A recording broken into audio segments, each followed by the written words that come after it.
A new generation, the first of my kind, speak through the lies that I've hidden behind. Heresies hewn in the crypts of my mind, and I'm finding the source of it all. Noble of nature and scarlet of hair, her and her lover a secret laid bare, fallen from grace with a tear in the veil, and she's finding the source of it all. Kin of the fortune a dynasty hailed, for clouds her thoughts in a terrible tale, drive it away with a swift voiding gale, and she's finding the source of it all. Orders of grandeur, a wolf in the night, wicked the sins that he's come to put right, a name on the bolt and a face in his sights, and he's finding the source of it all. Slave to the fear and the torturous tones, shackled to violence, abandoned her own. Perhaps love will grant her the means to atone, and she's finding the source of it all. Dancer in the shadows, the man on the wall, broken to nothing and still standing tall, watching the powerful rise up to fall, and he's finding the source of it all. Lady Protector, the fist of the mind, working to deal with the alien kind. Every adventure a brilliant find, and she's finding the source of it all. Hey everyone, I'm Egoqueenalexis, and welcome back to the Queen's Court. That was amazing, John. That was actually ridiculously good.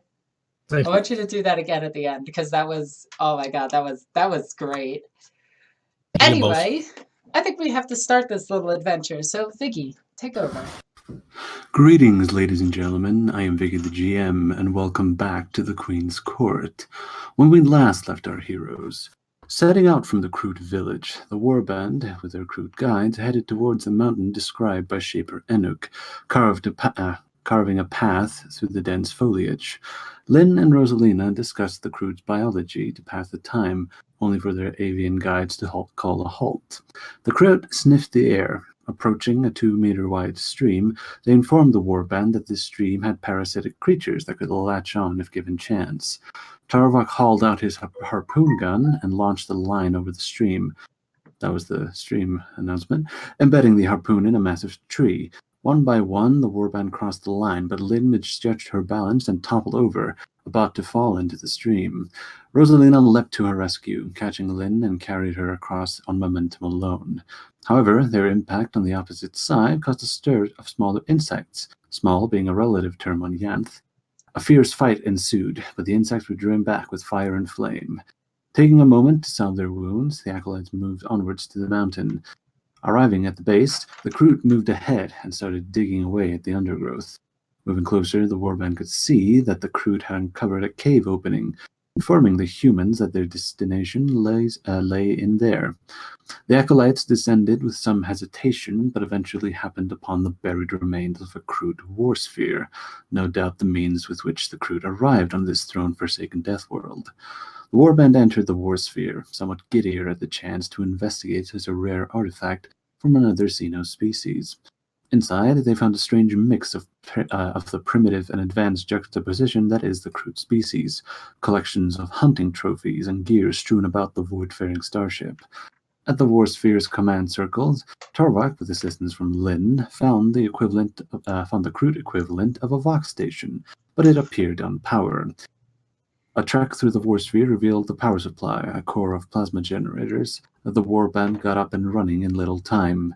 Finally, the Vox station was powered up and communications were established, with some difficulty, to one Captain Sinclair of the Blade of Purity. The captain suggested that they clear a landing zone to give his landing craft a place to pick them up. And we return. You're still standing in the command circles of the Kroot war sphere. The luminous rune banks scattered all about you, flipping the lights on and off, as if struggling to draw enough power from the cores. Tarvok, you and me will go on clearing duty. My Inferno pistol and your, well, Clearance incinerator will make easy work of it.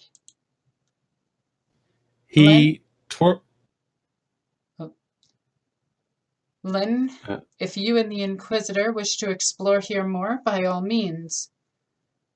Abraxas, keep them company if you would. Keep them safe. I'll do what I can.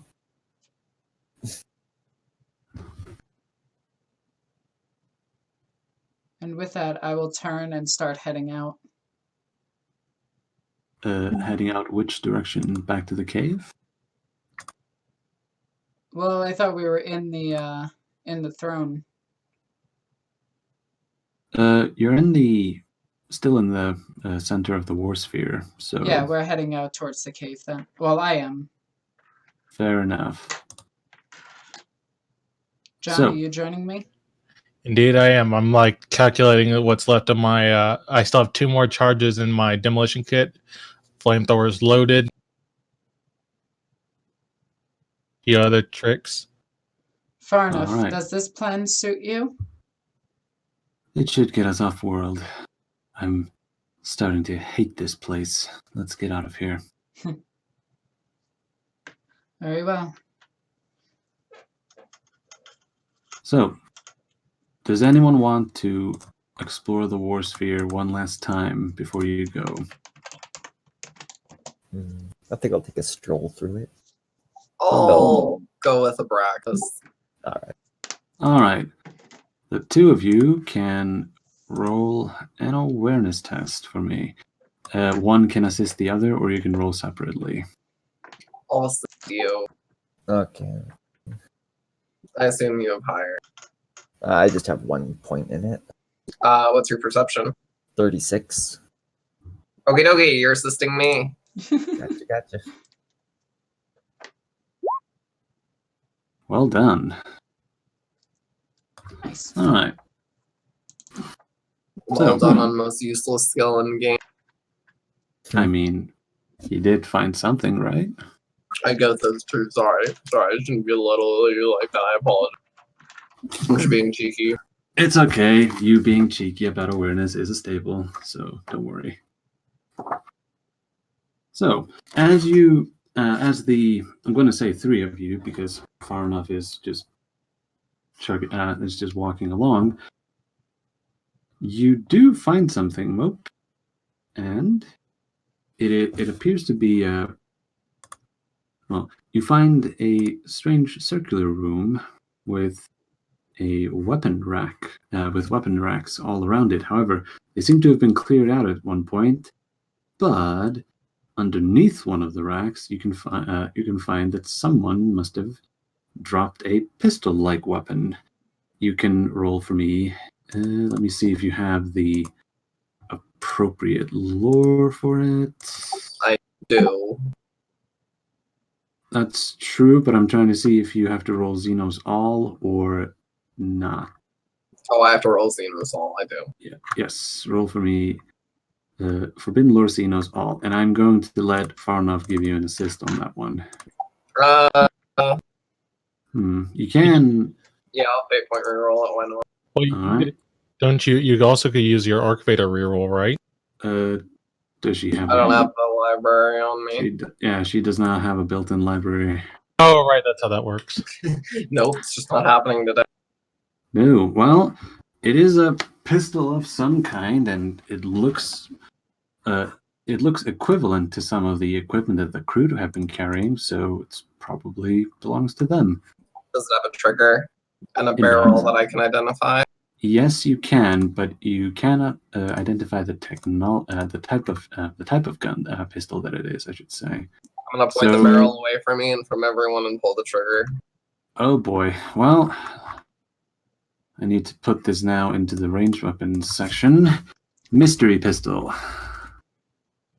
Hey, does this look loaded to you? I said I pointed away from everyone. I'm executing proper gun safety. Yeah. And you blow a hole in the wall. Unless it shoots a small nuclear bomb, in which case I'm sorry, I just got us all killed. You're holding it backwards. Don't worry. I don't think it's like the Necron gun where you can fire it 5 miles away and still somehow hit your teammate. Right. You're not gonna let that go, are you? No.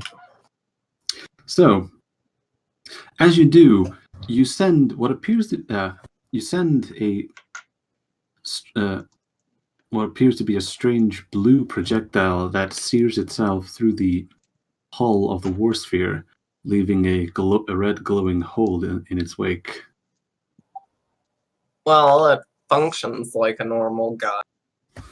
Yeah, let me put in the stats for it so that even though you don't technically know what it is, you can still use it, but you will use it at a -20 since you don't have the appropriate weapon training. Let me see. Damage is I this put it much. down wiping out the entire party using a mixture of his demolition kit and 4 bags of pretzels. Do you know what I'm hitting on, or what my ballistic skill is at a -20? What? 15. Lord have mercy. That's not taking into account range and standard attacks. Oh, you're right. So I'll full auto it and hit on 5. It does not have full auto. Oh darn! I'll set my auto and hit on the 15. There you go. As long as it's far enough away. This pistol is amazing, by the way. Holy moly! Yeah, I'm not quite done yet. I mean, who needs fancy pistols when you can just call him off someone's chest? It's 2d10 plus 2 pen 4. Do you have rapid reload? No. Okay, just checking. You mean you might have to rapid reload your fist one day? I know, right? Do you like Henry Cavill in the latest Mission Impossible? But yeah, that's why I didn't get my fists and my shins don't need reloads. Mystery pistol. There we go. I'll change the name as soon as someone identifies the damn thing. Where's Deckard Cain when you need him? I will listen. Stay away. I heard he died. I heard they killed him. Yeah, he Yeah. died. You know what else they killed? They killed Warcraft 3. Oof. They killed it worse than they killed WoW. Alright, so traipsing around, you are able to find yourself back in the cave where the rest of the warband and the damn Tau was still there. The water Crew? cast. Yeah, That guy. The crew are still outside. They apparently refuse to go in the cave. So, you're all back outside of the war sphere, standing in the cave system that you entered in. Can I tell am I outside of the cave at this point? Yes, you are. You have some time before Abraxas, Lynn, and Farnov show up. Can I tell the crew to head back to their village? If you walk out of the walk to the cave entrance, yes, you can. Yeah, I'm gonna go ahead and tell them that. I'm just gonna be like, you Xenos, you did well, but leave us. Head back to your village. What of our payment? We have... Oh, wait. Yeah, we didn't give them anything, did we? No. They I mean, didn't like anything to eat. Technically, they strictly said what we find. If we didn't find anything, then that's what we found. They did not, in fact, install a quota. Well, the reward was that they would be allowed to follow you and eat anything that you kill or they kill. All right. Well, I guess they can stay. Tarvok will motion to Rosalina. Just tell them to scatter when the ship arrives. Will they not attack the people? Not unless they're told. They are mercenaries. I'm more worried about them getting attacked by the people. Yeah, they didn't attack us. Right, but we're not dealing with nice people here. This is the Imperium of mankind. They kind of shoot first, ask questions later. I thought we were telling the crew to go away for their safety. Yeah, that's what I Yeah. was trying to do. Yeah. Well, they don't seem very convinced of leaving. Well, I'm not out there yet. Nothing I can do. Yeah, it's well, as far as we know, it's just Rosalina talking to them. But I was out there with her. I wasn't sure if you went with her or not. I said I followed. Mm-hmm. Fair enough. I'm gonna look at the crew and just say, we haven't encountered anything for you to eat. That means we get bigger prey later.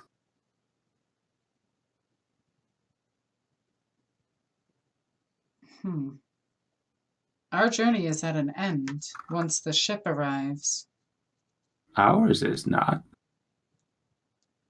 Rah. Do you intend to follow us forever? No, only until payment is received.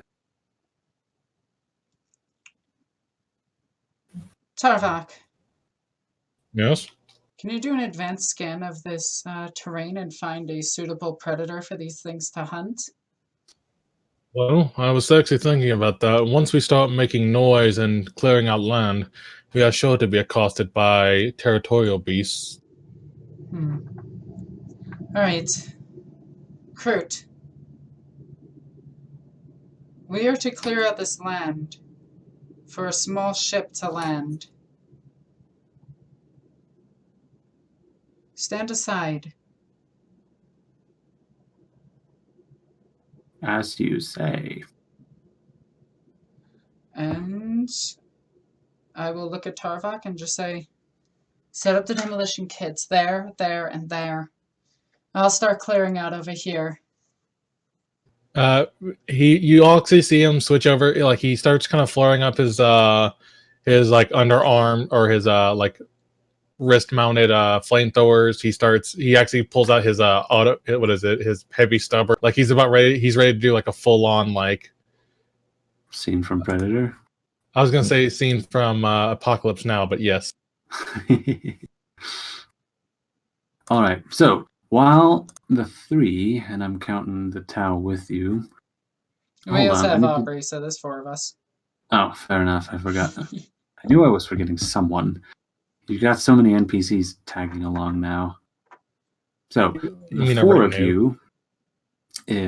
of you outside, not counting the crew, you set off to start prepping to clear a landing zone, and you find a reasonable enough spot that's mostly just undergrowth with trees in between. You may have to pull out some lumberjacking techniques. We'll see. Weapons tech. So, Lynn, Abraxas, and Farnov, you have just reached the exit of the Warsphere and clambered back into the cave system. I need the 2 of you to make another awareness test each, but this one with a -10. Mm-hmm. Nice. Well done, both of you. I'm actually going to have to roll for Farnov now because I need to know if she can, if she senses this too. -10. There we go. Oh, damn. Yeah, she got it. So, the 2 of you, and Farnov as well, but you'll see what I'm talking about. You feel the ground beneath you start vibrating. Not only is it vibrating, it's getting more intense with the second.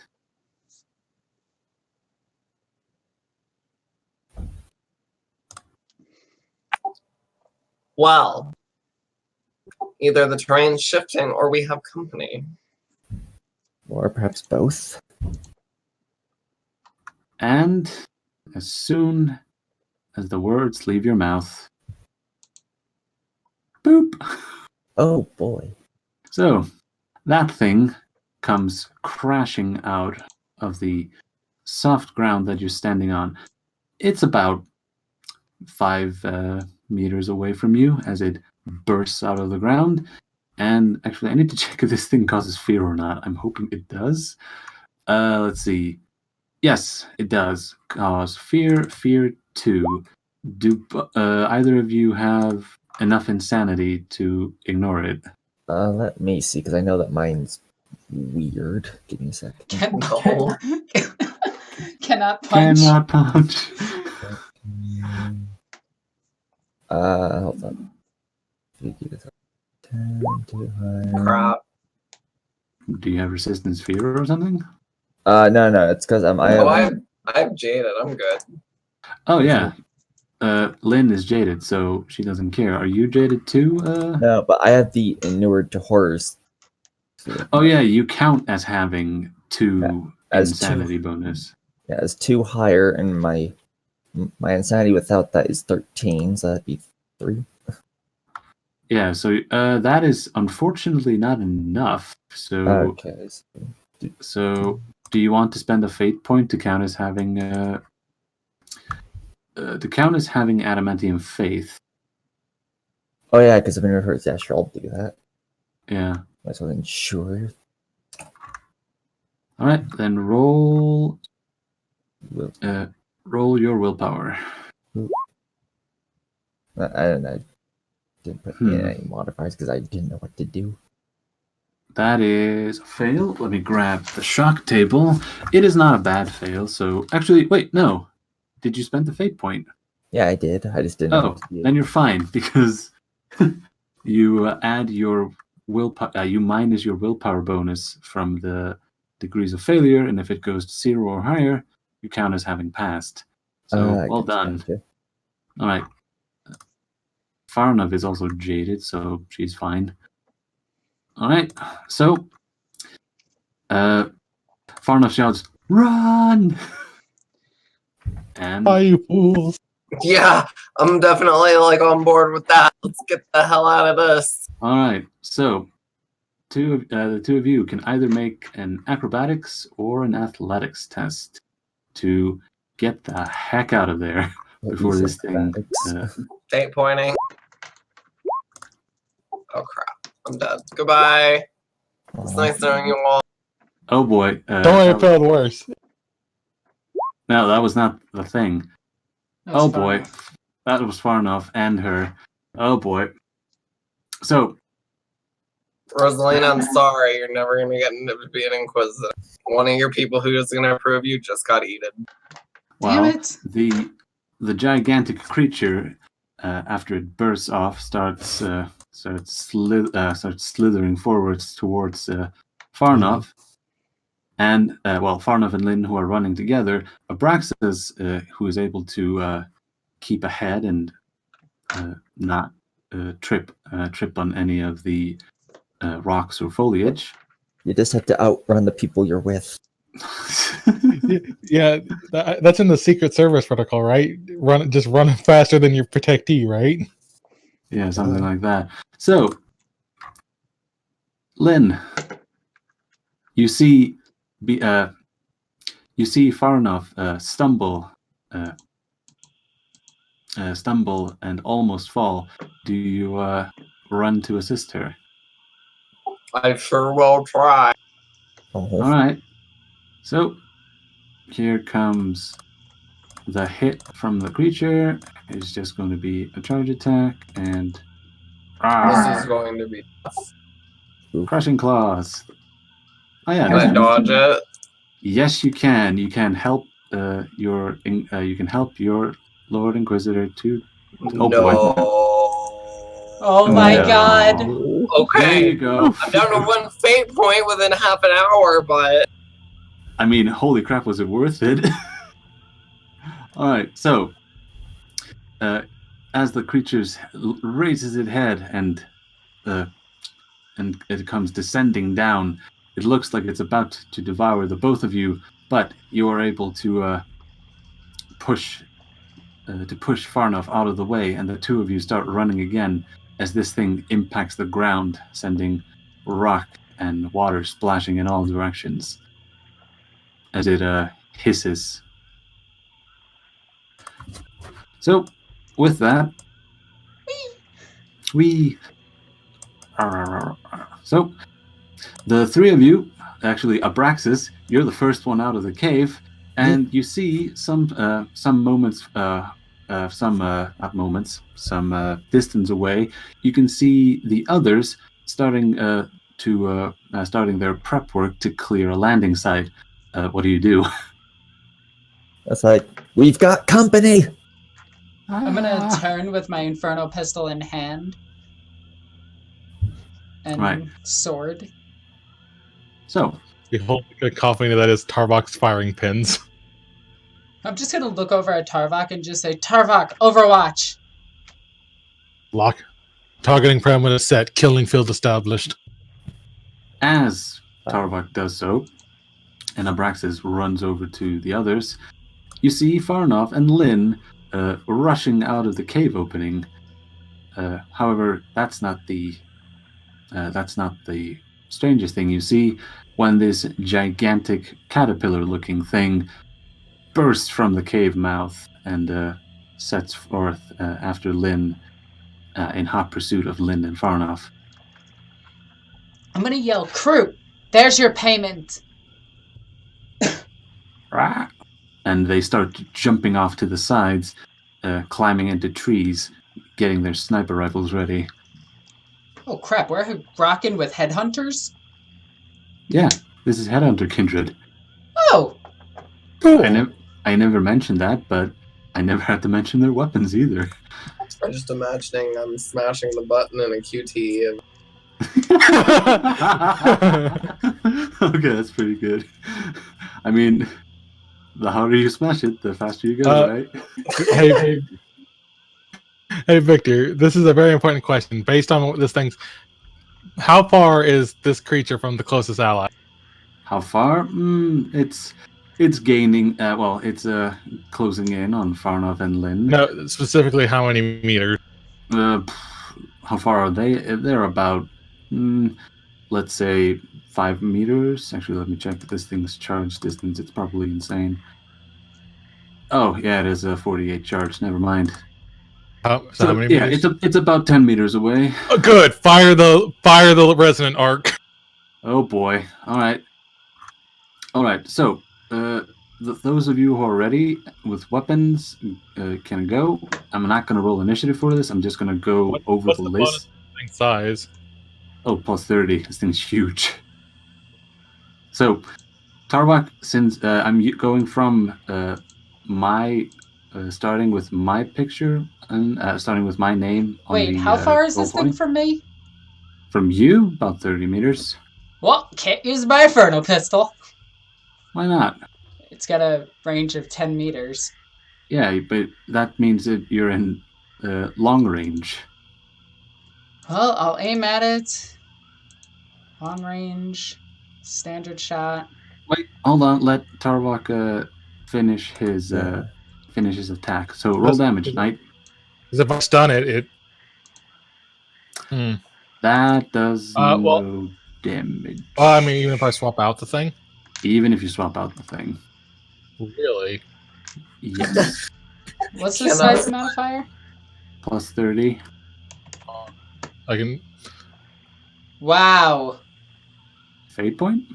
No. It's a 73. It's not worth it for this. I need them for other things. Alrighty. So, roll damage, Knight. Damn. Is the Baleful Eye tearing? No. Oh no, you semi-autoed. No, I didn't semi-auto. Didn't you? You can semi-auto, but I didn't. Well, no aim. You rolled damage twice. Oh, that was my bad then. That was just me double-clicking. Right. Let's see. You did not get enough degrees of success to swap out, and once again, it does not get through. Tarvok, what is that thing? Would you like to roll a Xenos lore test? I would, right after I get done trying to shoot this damn thing. Fair enough. There you go. Roll damage. That. Hold on. I need to check something. Where'd you hit it? Hit it in the 53. That's the body. -5.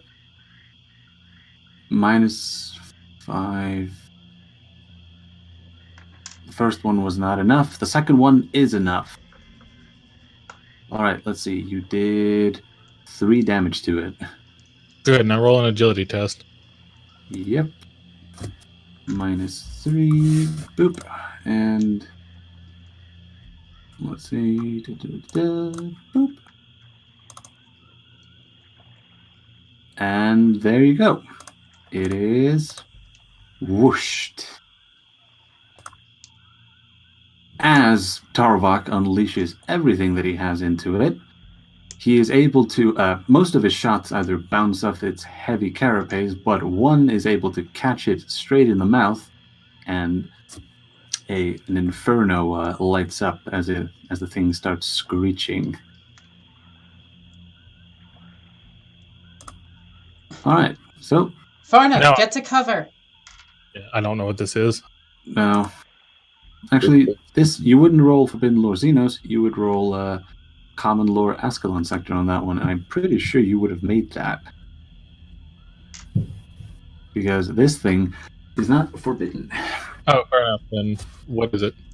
It is forbidden. It's Common Lore Ascalon Sector. It's actually Common Lore Yanth, but you have that, so roll either Scholastic or Common Lore All. And I'm pretty sure you have more in that. Also, Victor, while that's happening, can you switch to combat music? I can, but actually, yeah, why wouldn't I? Boop. That thing looks like trouble. It does. The target was 110. Yeah, you would have made that. Alright. It looks like an edgy ripoff of Shia Halu, but I guess that fits 40k. I mean, you can pretty much rip off anything and it fits 40k. I mean, this is just a Dune sequel, right? Yeah. I mean, yeah, but I wouldn't want to try and ride this thing. I'd like to roll to control the spice. Unless you're Paul Atreides. Lynn is a Mentat, but she's not a Bene Gesserit, so I just don't think it's... No. Well, here we go. There are many forms of insects that vie for dominance across the planet, but the most feared is known as the Render. This beast dwarfs a tank and is covered in an impenetrable exoskeleton capable of deflecting even las cannon shots. A Render has 2 rows of sharp claws that run along the bottom of its body, allowing it to move at great speeds. Its maw is packed with interlocking rows comprising of hundreds of teeth that enable it to burrow through the ground and process even hard rock through its mouth. Renders are highly sensitive to vibrations and can lurk underground, rearing up instantly through the dirt and rocks to snatch a creature on the surface. And Tarvok can cast fill-in while the combat is going as free action. So if we knighted this thing, it'd be a surrender. Very funny. So, this thing is going to attempt a willpower test to do something. That's a bug, so it shouldn't... Luckily it's a bug, so it shouldn't... It fails. Roll for me a 1d10.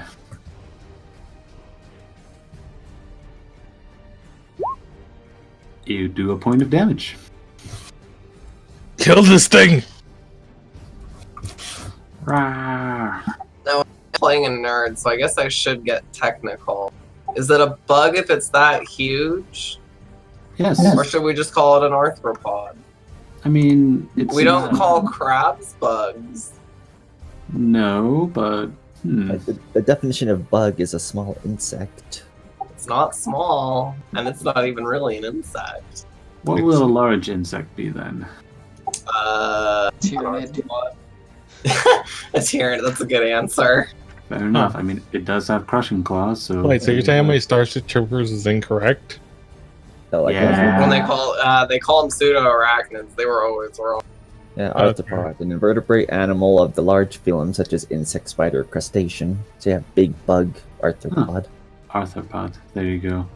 Learning something new every day. I mean, if I was playing any other character, I would have just let it go. True. Fair I- enough. Nerd. Let's kill it. Yeah, well, this thing is, it's howling around in pain. So if we want to do another round of actions, let's go by the roll 20. So from the left to the right. So Tarvak, you're up. All right. Using all the high pin stuff. So it's pretty much a plus 60 at this point because it's stunned and all that, right? It's not stunned. It's just on fire. It's not stunned. It's just ugly. Got it. Yeah. There you go. That's a hit. Roll damage. Charge in my attack. Oops. I will swap out the degrees of success to that's like 3, 4, 5, 6, 9. But that will only take it up to 1 damage. That's fine. That's all I needed. Roll toughness. All right.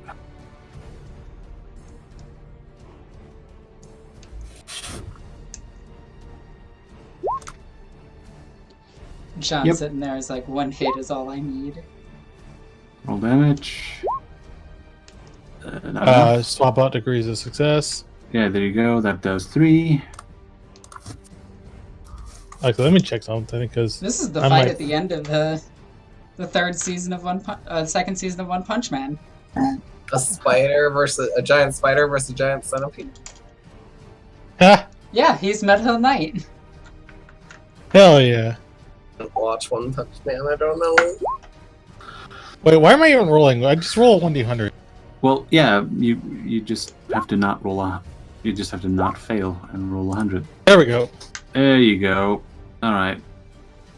Wait, did you semi-auto those? No, I just went ahead and fired both of them. Oh, right. All right, the first one does nothing, but the second one does. So that is 1d5. 5. Let me see. I need to do some slight math. Where'd you hit it? In the 84. That's legs. Let's see. I actually have Fortunate Sun blasting, so this is fantastic. Yeah, well, we can't do that here, but it's in our hearts and minds. Energy to the leg, I think, because it was an 84. Yes. Good to fire the harpoon gun at it. Good thing you didn't. Let's see. So that would be -5. So that would be 4 damage, and the Righteous Fury. All right. Energy. The blast causes a nasty melting of the creatures. What are legs on those things called? This is a really technical term, but they're called legs. My guess. Yeah. Fair enough. Actually, yeah. Then this works. The blast sends a nasty compound fracture in the target's leg. Until it receives medical attention, reduce its movement by half, rounding up, and it cannot use the run or charge actions. Ooh! Now, it does have multiple legs, so there's a question of whether I would say that it still can. Yeah, because you technically let me do the same thing when I lost a leg. Yeah, that's true. So, well, this thing has legs to spare, so... Legs for days. Legs for days. No. Alright, Rosalina, do you want to try? Alright, what was my target last time that I needed? I believe it was 73? 73? Yes. Yeah, I'm gonna try to shoot this thing again. Ha! Well, I hit it! You did. Roll damage with 1 degree of success. That does damage. However, you are not in melta range, which means you don't double your pen. So, I also need to reload my Inferno pistol. Yeah, that's true, but you do a lot of damage. So, you do -12, so -8. You do 7 points of damage. Could this be considered inhumane cooking? Yes. Yes. I'm gonna once again just yell to far enough to get to cover. Yeah, she does. Actually, she runs behind Tarwak, which acts as cover. Alright, that is Rosalina. Lynn, do you want to attempt to use that mystery pistol of yours? Why not? Let's give it a shot. You get a +30 because it's so damn big, so... Yeah. So that comes out to a total of +10. I'll have a... Alright. Am I at short range? I will say Standard range. how close would you be willing to risk? Not being... very. I think Well, let's call it. Let's not call it short range. Let's say you're like 30 meters away. I don't think that's right. A 16 definitely still hits. I don't think I get a total of plus 30. Oh, wait, no, I do, because half aim, standard shot, plus 10. Yeah, that's right. Okay. Yeah, plus 30 for size. Yeah, minus 20, because I don't know what I'm doing with the pistol. So it only comes out to a total of plus 30. Yeah. All right, roll damage.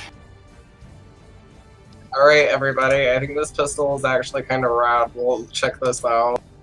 Oh, Pew. pew. It's a pretty good You pistol. do. Yeah, you do 4 points of damage. -4. Boop.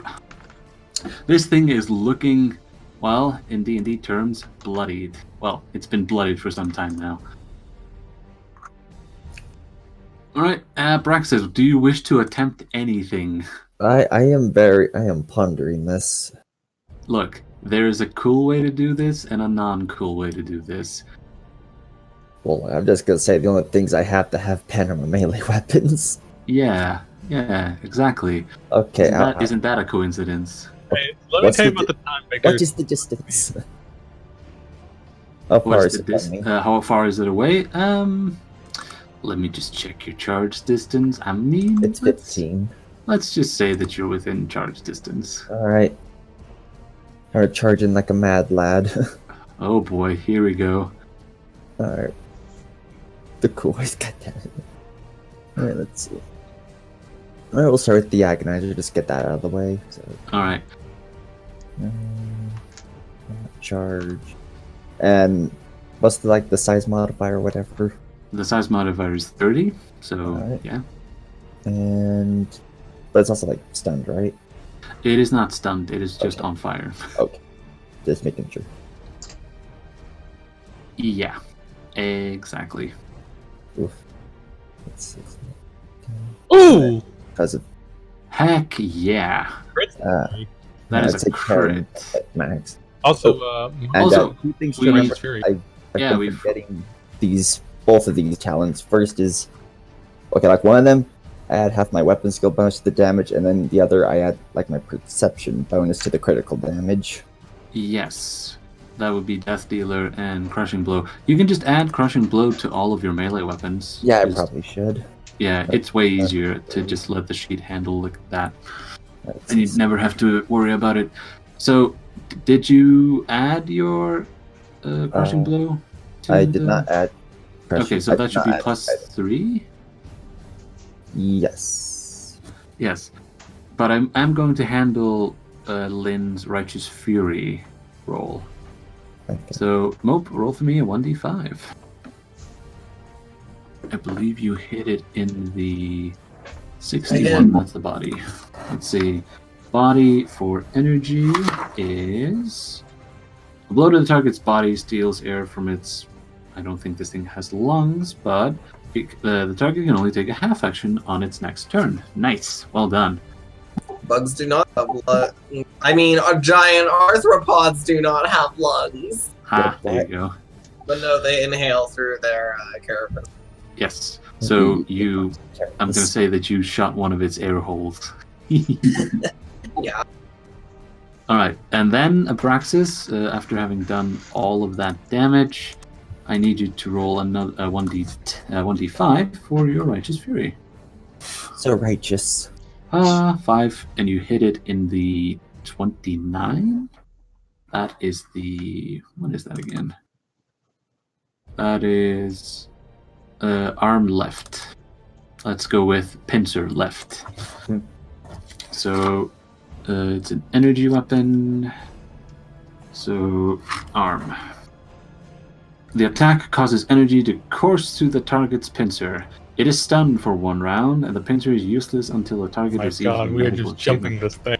Well, this thing does have Iron Jaw, so it is allowed to toughness test to see if it gets stunned or not.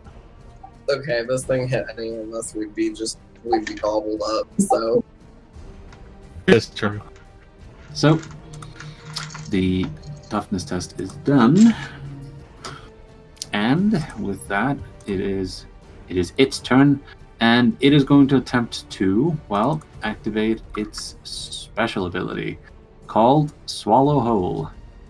When making a standard attack or a charge action, which it cannot charge because it can only do a half action, the Yanth render may instead attempt an opposed strength test to swallow a character whole. Hey, White. Remember that time? Did I ever tell you the story about why you don't listen to Victor when he tells you to get into melee? But like, here's the thing: we didn't roll for the Agonizer. It's shocking, I think. Oh right. It makes a no modifier toughness test. If it fails, it gets a level of fatigue and is stunned for a number of rounds equal to half the degrees of failure, rounding up. Well, there you go. Is there any minus on it? No, it's no modifier, so it succeeded. Okay, there you It's go. okay, Abraxas. Just remember, if you get eaten by a bottom feeder, it means you can't go any lower. Oh. I'm sorry, it's me. All right. So it is going to this thing initiates a standard attack against Abraxas. Abraxas, you are allowed to dodge if you wish. Dodging. There you go. So it. Oh wait, crap! I did forget something. I forgot its willpower test because it's on fire still. Yep, it never does that. So 1d10. Yes, 1d10 to see if it dies. 7 is not enough, but it takes fatigue, so that's that. Now, let's see. Who wants to finish this thing off? Let the crew do it. It is almost dead. So Yeah, I'd agree. Let's let the crew kill it so they Free can the crew. Ooh, sweet. So, as this thing is absolutely being torn apart by all manner of weaponry, as laser and pulse and all that sort of stuff is being flung into it. Gauze. No, not gauze. It's resonance arc is not a gauze weapon. It doesn't have a gauze green lightning. It's actually blue, if I'm not mistaken. Whatever color I want it to be. No. Carry on. Carrying on. The other thing about bugs, giant arthropods, is that they don't bleed. They have what's called hemo.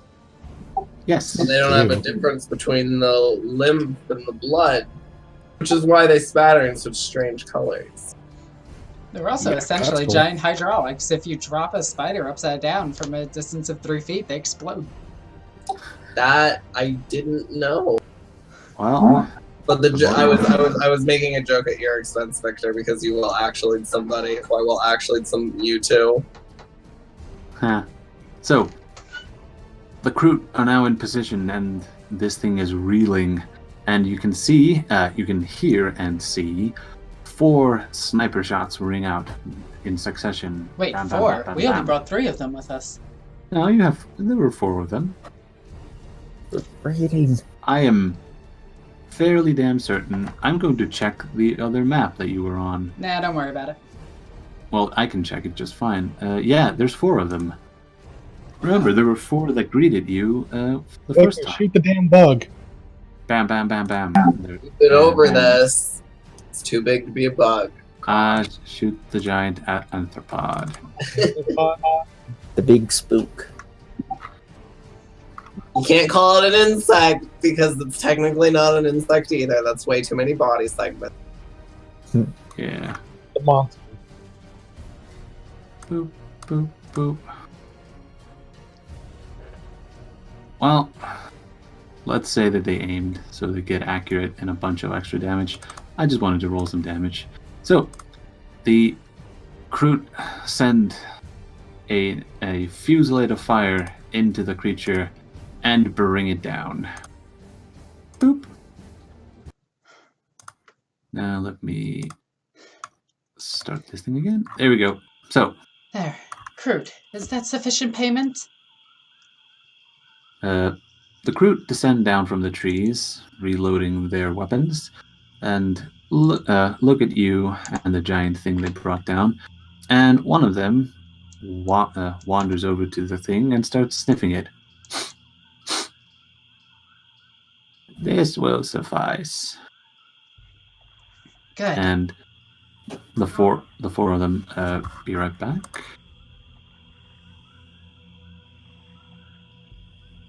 God damn it, Victor.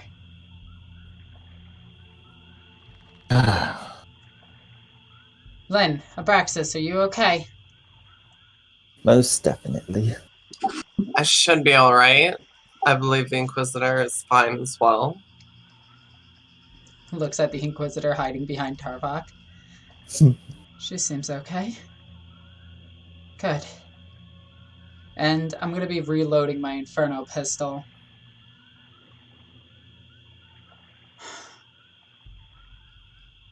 Can we finally get off this damn world? Why? We're having so much fun. You're more than welcome to stay here then. I hate this. There's nothing about this I like. Permission to continue burning down this forest. Granted. Victor, I'm going to expend every cartridge of Hydroflame Array I have. Oh, is Victor here? Or did he say be right back? I think he said right back. Be right back. Well, that could have gone a lot worse. Yeah. Big spooky bug thing shows up when we just take its lunch money. That's the So- character. Here's some interesting information. The group of arthropods, I guess I am playing Lynn, so let's go ahead and do it. The group of arthropods that includes centipedes or millipedes, or whatever variation of this is, are called chilopods, or silopods. I'm not exactly sure how to pronounce it. In real life, are there arthropods, like, maybe not like giant big like that, but are there ones like, I'd hate to see like a cockroach or like a bug the size of, or an The insect or Meganeura. arthropod the size of. The Meganeura was 15 foot long. Yeah, but you can't get megafauna arthropods anymore because of the way arthropods breathe. Because arthropods diffuse oxygen through holes in their carapace. They don't actually breathe through like lungs. It also is why they have like hemolysis, so they don't separate it. So so if they oxygenate directly like that, it's okay. But the contrast to that is that because there's a lower oxygen content in the air, that means they have to be smaller because it's harder for them to diffuse the oxygen throughout their blood if there's lower oxygen content in the air. Which means that, yeah, they're pretty much locked. I think the biggest arthropod in the world is like crabs at the bottom of the ocean right now. Yeah. I look up on Google. The biggest land living one is the coconut crab. That's right. And that's a crustacean. I think the biggest non-crustacean one. I think the biggest like arachnid is. I'm gonna look that up. Lynn is checking. Lynn is considering her memories. Oh. Hey, good lord, because I can't stand things like these. Like, that's just nasty. The largest insect is a giant weta, which is like a grasshopper, and it is, holy moly, 71 grams, 2.5 ounces. It's almost four. It's about 4 inches. Ugh. Yeah. Wow. I'd be more scared of like have you ever seen a tarantula hawk wasp? Oh, Yeah, they're very scary, but they don't get that big. Right, but that's what makes the Cazadors look cool. Because that's what That's all they true. are. The largest arachnid is a giant huntsman spider, which can have a lifespan of. Oh Jesus! How much do they weigh? Let's see. This is why Lynn is a fun character. I also like to read the dictionary. Skip by. It doesn't give them a weight listed. It's probably very hard to weigh spiders. Mm-hmm. Lynn, are there other creatures like this on this world? I'm not quite certain, but it's safe to assume that if this creature survived, other creatures like it must have evolved. Although it's unlikely others would share the same niche as it currently. So whilst we may find other creatures in its vein, it's unlikely we'll find others that are giant, predatory, and subterranean. And what However, about we them? We could run across another one of them. It's very possible. She's gonna... Well, I'm gonna point over towards the crew. And what about them eating this? What are the possibilities that the... What can they gain from this? Well, these sorts of animals do display an interesting form of segmentation that's not quite observed even in other arts, which means, in theory, we could see possibly, and Lynn's going to be very, very careful to say this, speculative, we could see the crew producing longer torsos and additional limbs, but such segmentation is so much harder with a skeleton. The crew even have a skeleton? Oh, I need Victor here to confirm that. No, we talked about this. They have hollow bones. She'll say that, yes, they do. They have a skeletal structure similar to aliens of our worlds.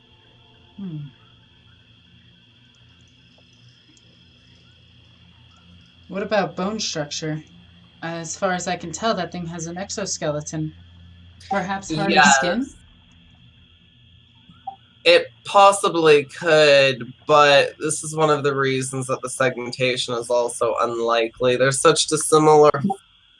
It's hard to say exactly what traits would be compatible with the crew. Interesting.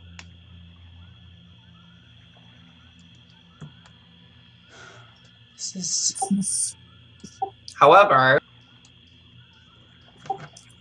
from its behavioral perspective, it could create a breed of burrowing crew. Wouldn't that be something? There have been many noted burrowing alien species before on many planets.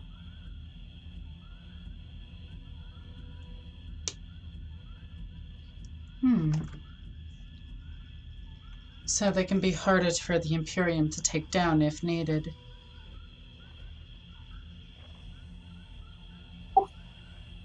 Lynn's going to consider this for a moment. If the Imperium truly made a concerted effort, I doubt it would be hard to eliminate the Crude as a species. They have no organized empires. They have no means to really resist us. Just some jungle combatants. No hard-hitting Yes. Their main defense against us, if we put the concerted effort into eliminating them, would be their elusiveness.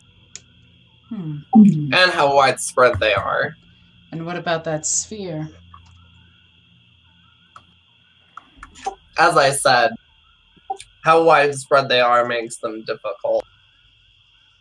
Unless you mean in naval combat, in which case, whilst the sphere might be powerful in comparison to another individual ship, I doubt it could stand against a battle fleet. That is fair. I have returned. Welcome back. So, shall we blow up some stuff? Alrighty. So, I keep forgetting what skill uses demolitions. I keep wanting to use tech use. Double checking. I'll be right back really quickly. Here we go. Special use for tech use. Demolitions. Let's see. What was the... Ah, there we go.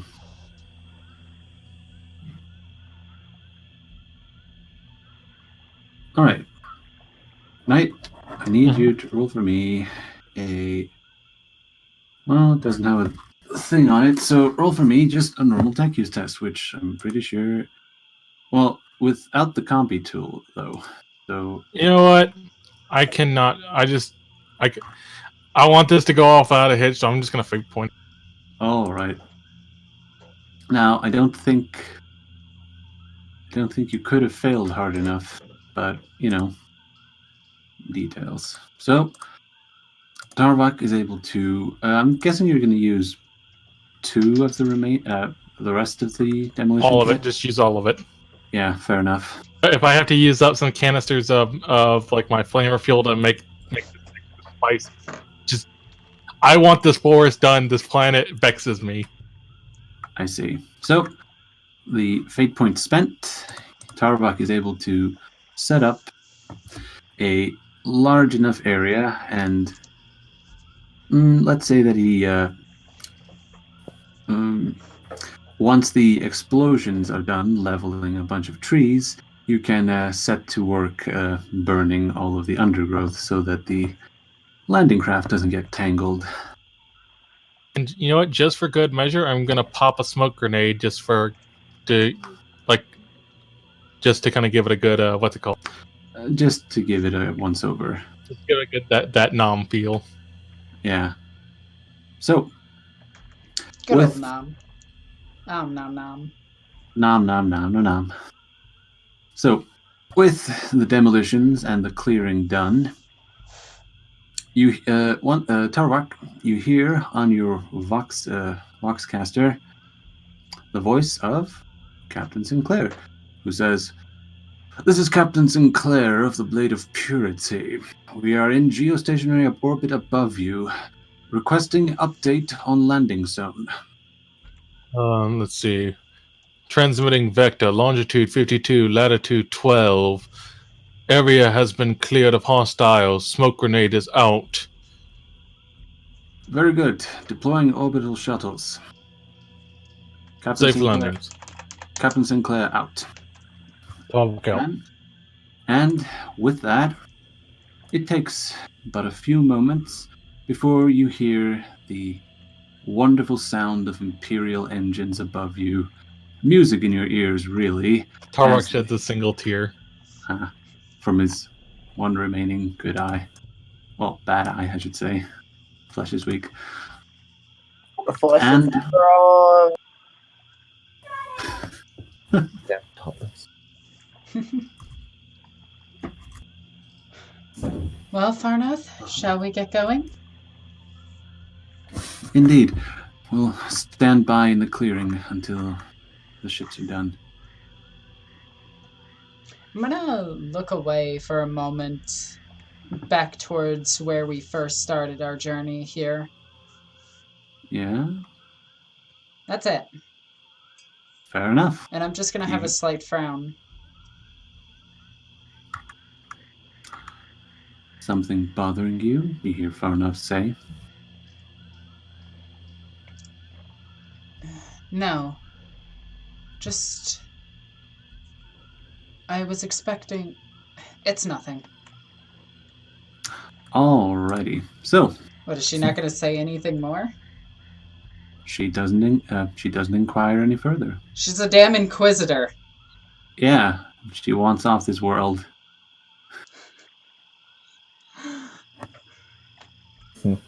Alright, fair enough. Yeah. So, you see, as they engage their VTOL, the landing craft appears to be a duo of Valkyrie dropships. As they as their landing gear sets it down on Yanthian soil, you see the side hatches open up, and 2 squads of Navy armsmen come rushing out. They seem to be setting up a perimeter, running all around you, with the sergeant at arms waving at you with his hand, requesting that you run this way. All right, let's get going. So, no hesitation. I get going. They'll follow along. I'm going to hesitate before stepping on the craft once more and look back. Before, as you look back, you see, as the group is advancing, the sergeant-at-arms raises what appears to be a hotshot las pistol and is pointing it at the water cast. Oh, right. Leave him. Are you, do you shout this? Shouting this is not going to be enough. You're going to have to do something else, because the engines of the Valkyries are still very loud. Damn it. I'm going to turn back and run towards the armsman. All right. And Do you, tackle him if I need to. Well, pushing his pistol arm down would be enough. Yeah, but tackling. Do you want to tackle him? Just shoulder check him, so that he doesn't. Fair enough. He doesn't exactly fire. Fair enough. He looks at you through his helm visor with a curious look in your eyes, but once he sees the grim determination on your face, he holsters his pistol once again and rushes back aboard the Valkyrie. Before he actually leaves, I'm going to look towards the armsman. This thing is under inquisitorial protection. Let me see. I need to grab a thing. Wait a minute. Did I? Oh, I already grabbed it. Never mind. So, with everyone on board, the armsmen fall back into the Valkyries, and the side hatches slam shut. And with that, you set off back into the cold darkness of space. Now, I am going to move us here. This is normally the Oath Unspoken, but I couldn't be bothered to find another artwork of a ship because this one just looks that damn good. I mean, we all know it's really the Heresy and the War show. It's okay. Well, this isn't. You aren't boarding a Dauntless light cruiser, but this thing. Well, there's enough similarity between Imperial ships that it will do. Space Boat says it's bad. Well, as you finally breach the atmosphere into the cold void, the silence sets over, and the hum of the engines, the only thing you can feel vibrating through the hull of the Valkyrie. You can see throughout the side panels and the front vision slit that the ship that you are heading towards appears to be a Tempest class frigate, I think it's called. I think it's a frigate. Okay, so it's tinier than the It other is ship. much, much tinier. Yeah, it's a super small vessel. Yes. It's like the size of a battleship from another sci-fi series. Very funny. So, the Valkyries enter through the integrity field of the Tempest class frigate, which you have come to know as the Blade of Purity.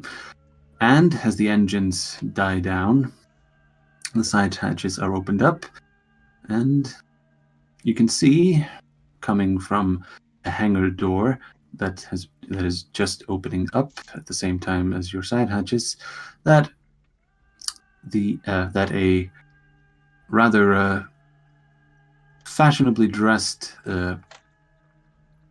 in the navy blue with his peaked cap, who has the stripes of a navy captain.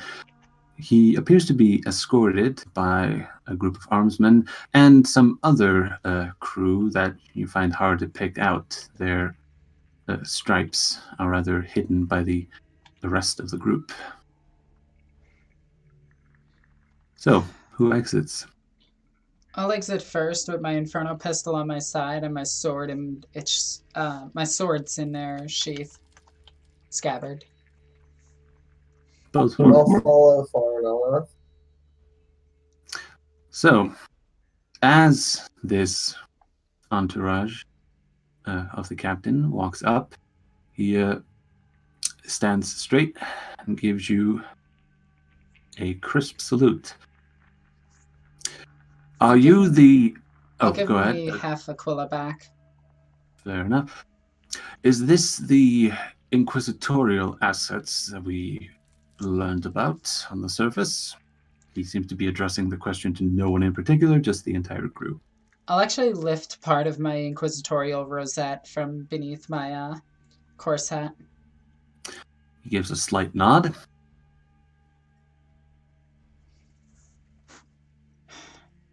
Yes. Ah, I see. Please, let me be the first to welcome you aboard the Blade of Purity.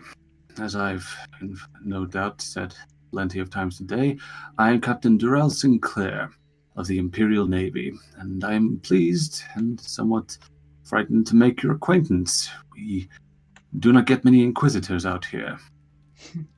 When he says out here, you're unsure if he means the system, the sector, the subsector, or the sector in general. Hey Viggy, can I make a knowledge check to figure out where this the Blade of Purity is stationed? Yes, you can.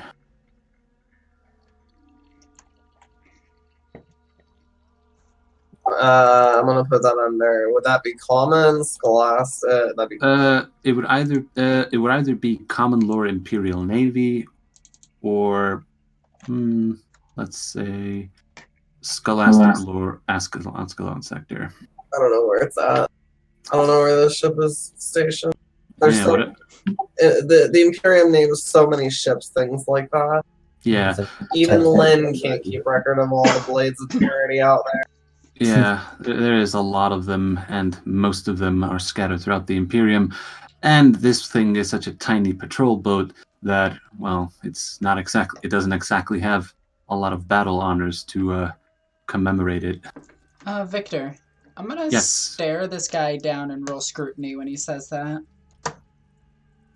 Are you looking for something specific, or just seeing if he's lying? Seeing if he's lying, seeing what he's hiding.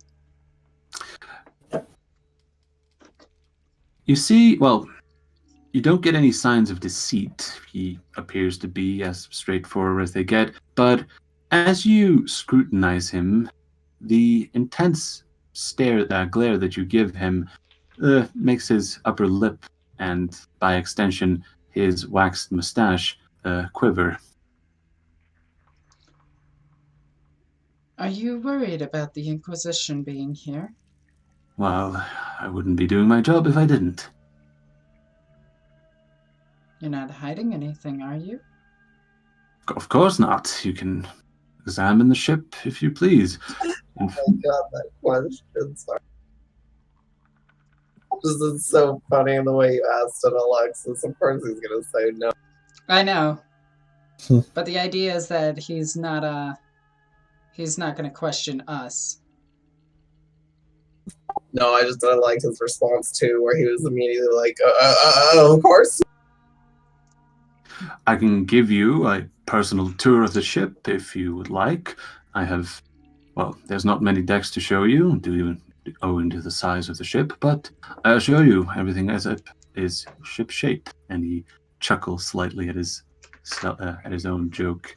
I'll require your ship's entire history, battle records, honors, and where you make dock next. Of course.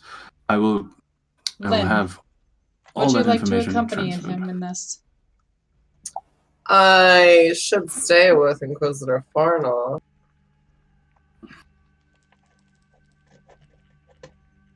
Farnoff says, it's A-okay. Commit heresy.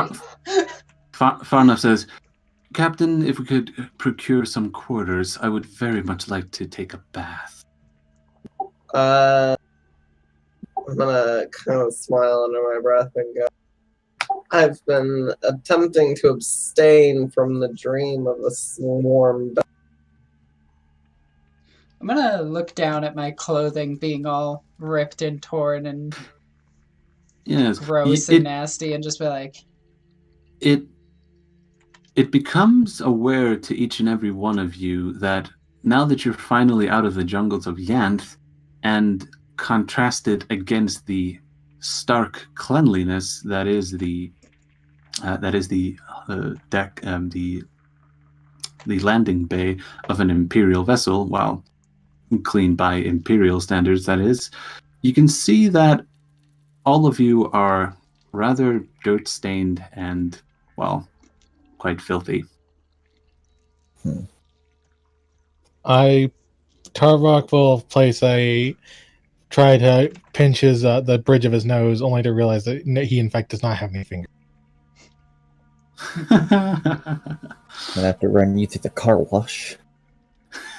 Alright, that's Get that new tech priest smell. Alright, I'm gonna look towards Farnoth, look at my clothing, and look towards him. I may also need some robes.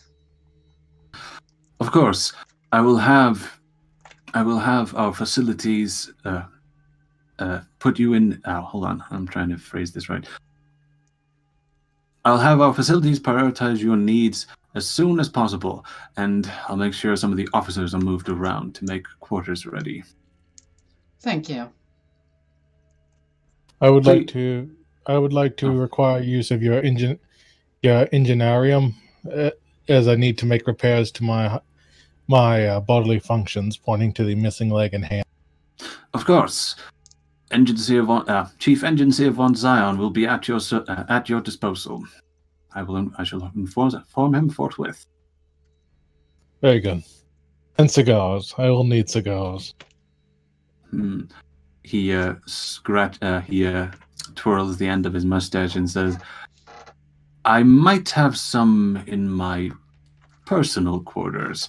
I'll have to take a look. See that you do. I'm gonna drop my bag on the floor and just give in to exhaustion for a second. Whew. So, with that, I'm going to switch to this thing. So, let's move us right there. So, I forget if I have... Do I have another ship? No. That is definitely not that. I thought I had...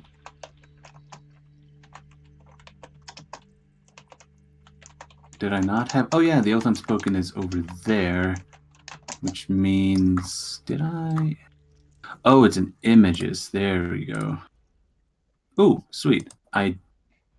Fun fact, if you look over Yanth, that's a sword class frigate that I'm going to scale down a bit. Can you actually just pin us There you over go. there real quick? That's a pretty cool image you got there. It is, isn't it? It's a pretty freaking rad one. Yeah. So, you are currently in orbit over the death world known as Yanth, in the Styges cluster subsector. That is currently nowhere where you want to be. But the captain, after each and every one of you does, whatever it is you want to do, you are able to, the captain informs you that the end of his patrol is to pass Lara 9K and to dock at the Juno orbital platforms. It's in Desolium. No, Juno. Okay, I'm thinking of the different place. Yes. A lot of the bigger planets have orbital platforms.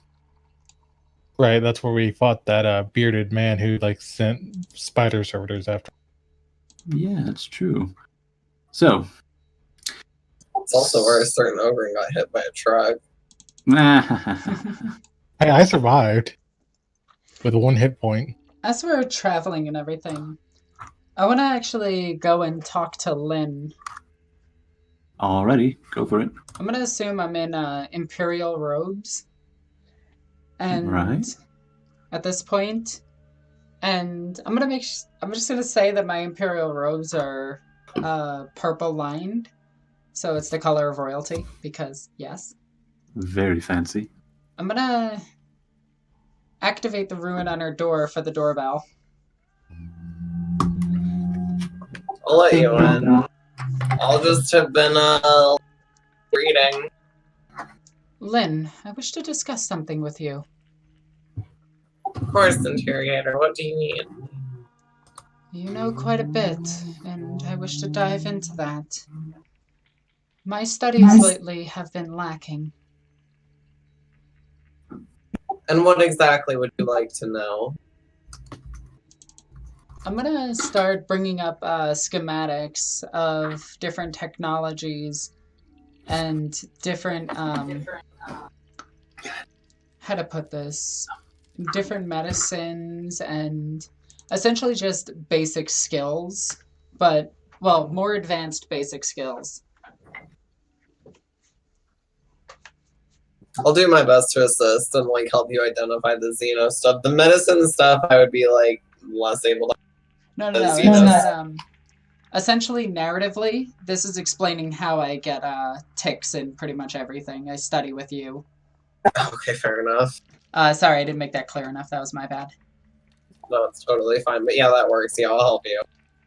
So with your help, I sit there, and while we're traveling for the few weeks, I'm sitting there You'll just... find that I have a tendency to overload you with an insane amount of jargon.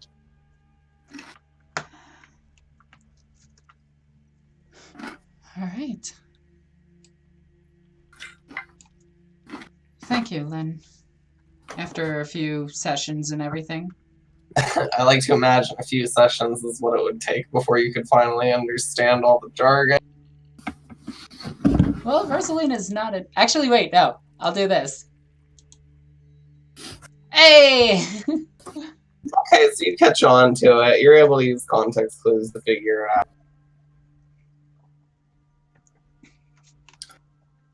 I needed somebody a bit more... FYI, I have dinner. I needed to talk to somebody a bit more human. I could understand that. As you can see, I have not forgotten any of my form. Tarvok is extremely useful, but he talks a little bit fast. And a lot of the technical terms I don't understand as well. He's a good mentor nonetheless. It must be tiring for him in some ways to have to deal with a slower set of computers. And I'll give you a playful smile with that. Hey, wait, you're calling me stupid. No, but she doesn't say that in character, obviously.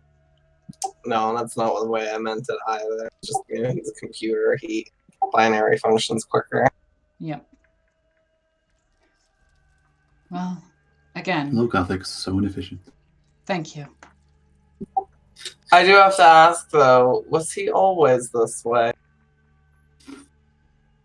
Do you not have the research notes and schematics that I've given to Lord Hunt? She's going to laugh and say, "Oh, you've caught me. You're right. I know very well that he was much more of a man when you first met."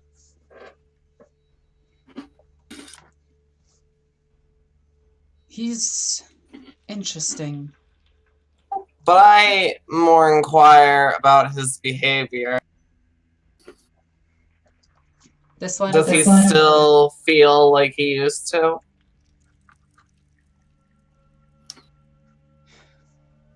She's going to take a long breath and just look at you and just say, beneath all of that external excess, he is still the same Tarvok that I know.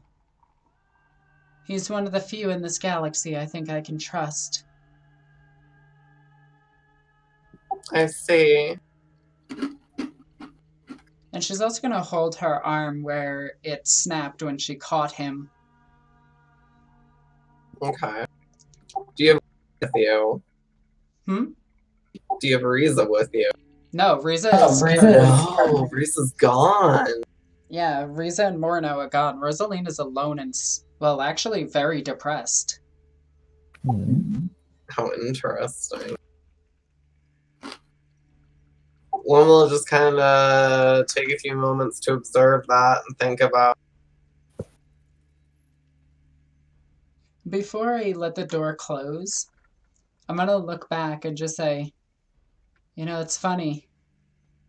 He's more human than most of the people I run into. Lynn's going to look back at you and say, perhaps you should put in a transfer to the Ordo Xenos then.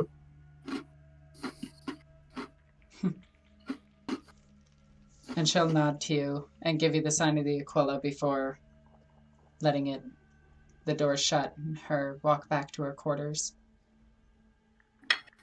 Okay. So, in story, that's how she got Jack of all trades. Makes sense.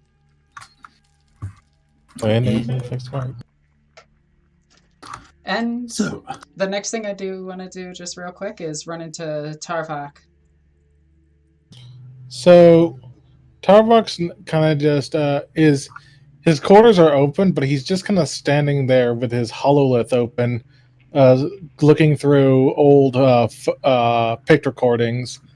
The one that's playing when you walk in is actually a very pre-augmented Tarvok, watching as a young child, ages like 1 or 2, taking their first steps. Tarvok.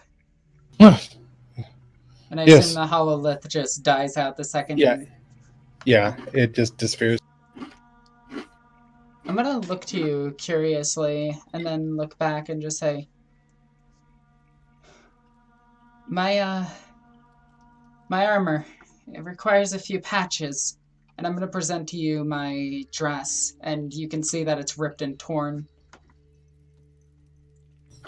You hear the whirring in his mechanical eye as he begins to identifying and archive make a temporary archive for what needs to be done to fix.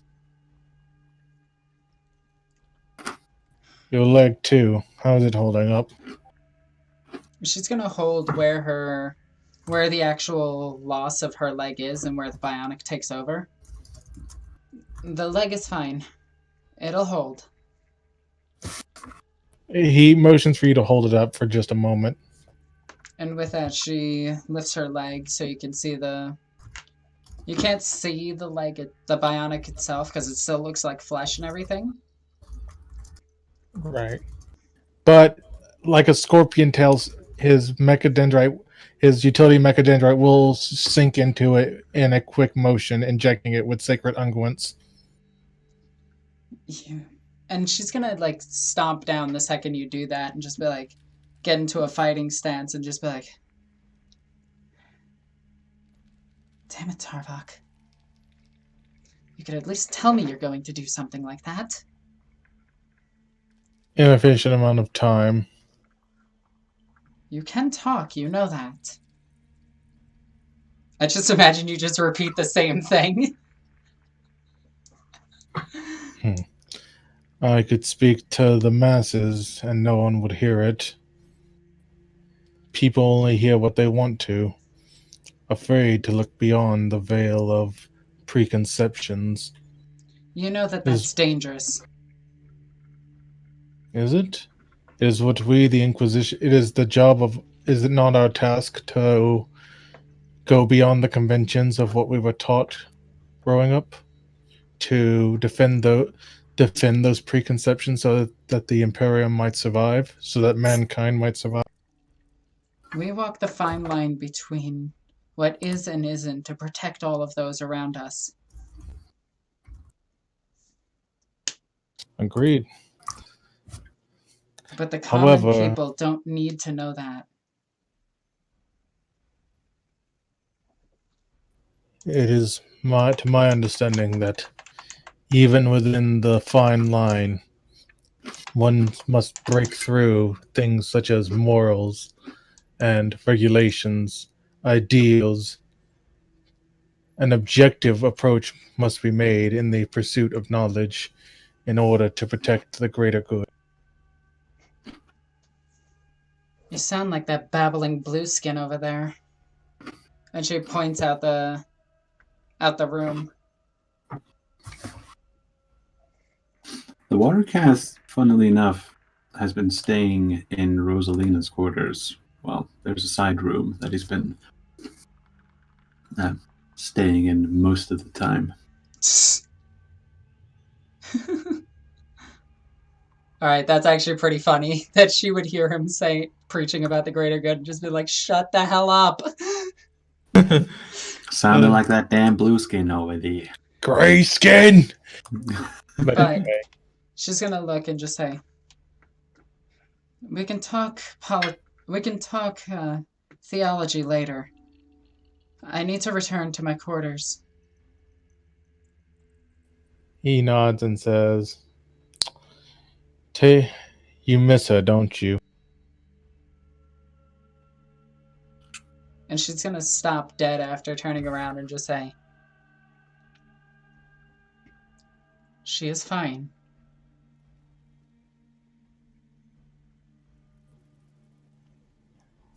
Two of your closest assets, unlimited authority, the power, divine right of the Emperor himself. And yet we cannot protect the ones we love. They are fine. The Emperor protects. With that, he'll nod and silently take a cigar from the case that the captain gave him and light one up.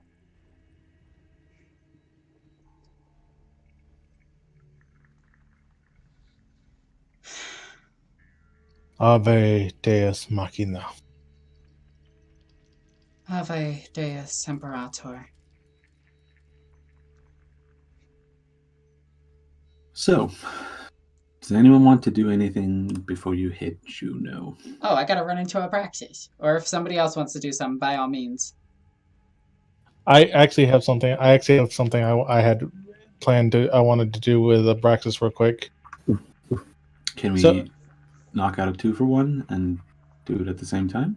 No. Fair enough. So this will just be like just during one of the days. Tarvok will find Abraxas. What are you doing? Like what is it that you do? I think it's kind of be just waltzing around, kind of observing everyone, head in the clouds. Want to say we meet at the Chow Hall? Sure. So as you're sitting down eating, Tarvok will kind of lower himself nearby and say, "So, I must say, despite my earlier opinions of you, you've actually proven to be quite useful." What were your earlier opinions? Oh, that you're going to be used as the meat shield, left, and then abandoned once we left the docks. Fair enough. So, Nothing personal. well, if you regret buying me. Indeed. Do not worry about any formalities on that. You're as free as you can be. But I wanted to ask you something. Oh? What do you believe in? That's an interesting question. Frankly, it's one that I've been asking quite a bit lately. I haven't really had time to sit on it.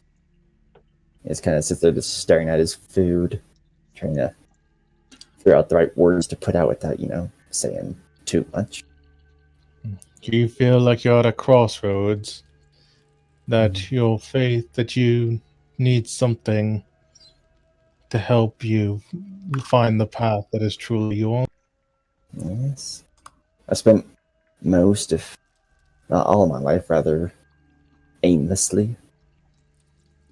First to survive, then for other... And then he's just gonna cut himself off.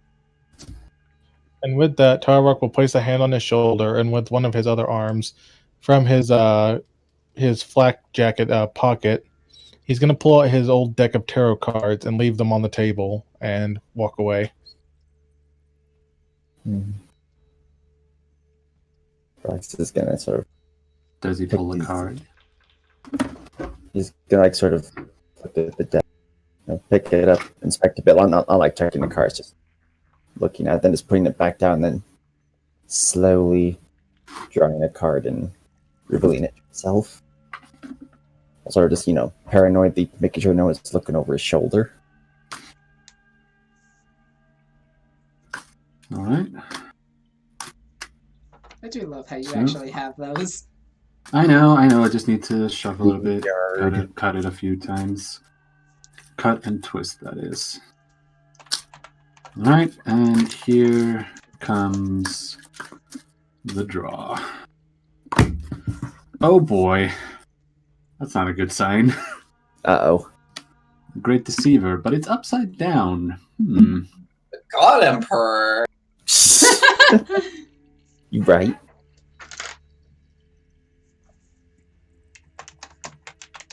Let's see, what does it signify upside down?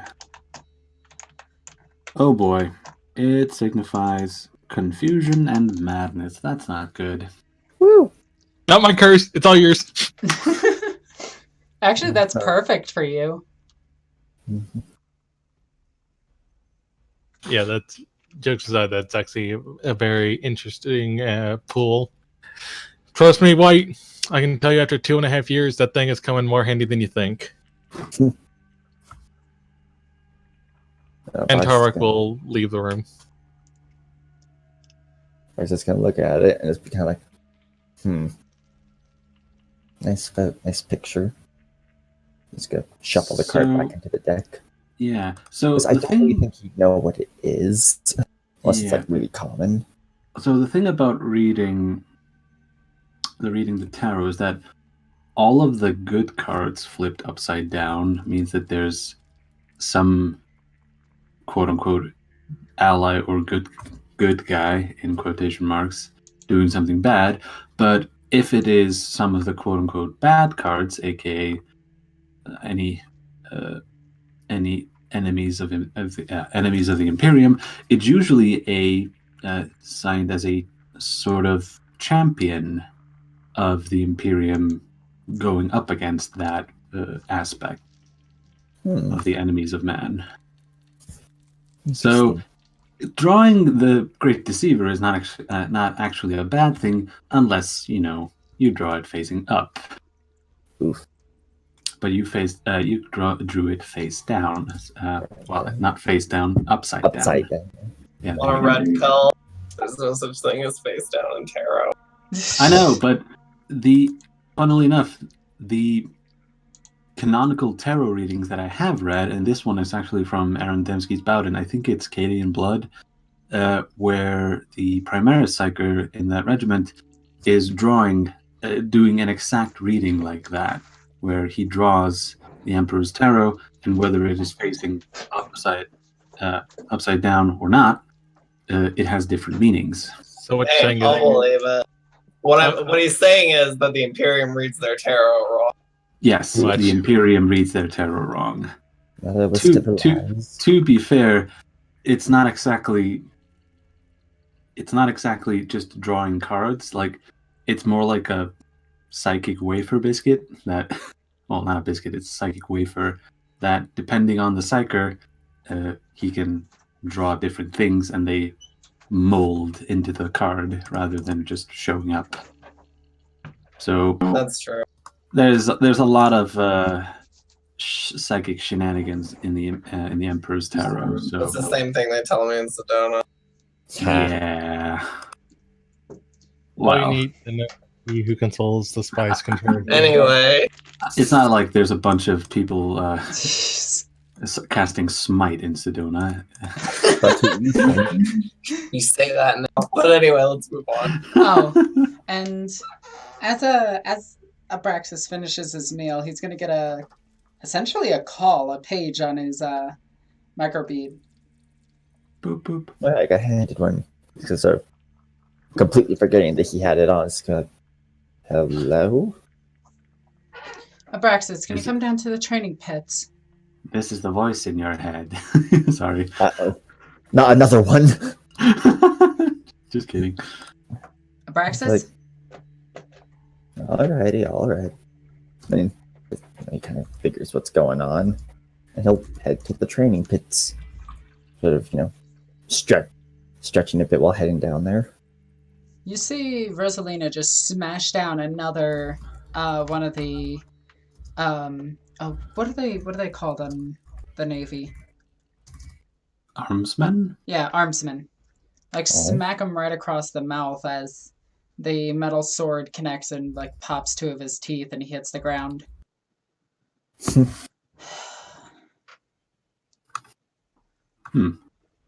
Here's a thought. Bionic teeth? I mean, you just get caps. I know. Replacement. It's Teeth to shoot lasers. Let's go. let's go. Abraxas, Yes. I need a challenge. Well, you seem to be enjoying yourself so. I'm gonna look towards the man and help him up. He spits out blood and retrieves his teeth. And I'm gonna throw a practice sword over to you. Catch it for a little bit. Get a feel for it. Does that one match your style? Close enough. And with that, I'm gonna close the cage door Oh. and take up a stance. Hmm.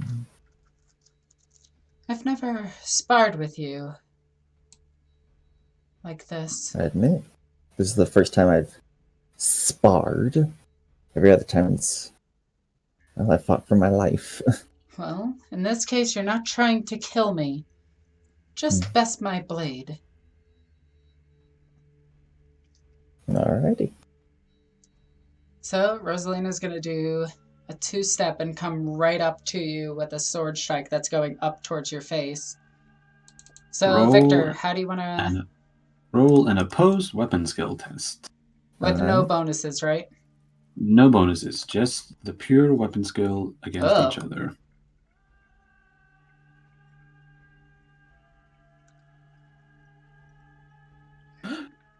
Alright, Abraxas, or rather, White, describe how you are able to deflect and best Rosalina in the first round. Well, simple. Actually, I know what I want to do with this. So he's gonna catch the blade with his and push it aside, and then with his free hand, he's just gonna quickly deck her in the stomach and step back. Okay.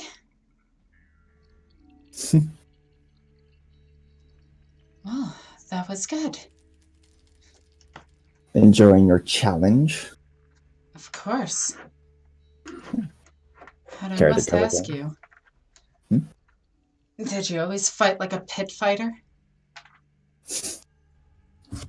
Well, as I told you, I've always fought to survive.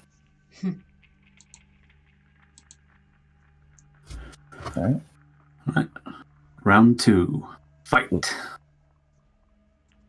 This time, Rosalina redoubles her offense. And, Rosalina, describe how you get Abraxas in round 2.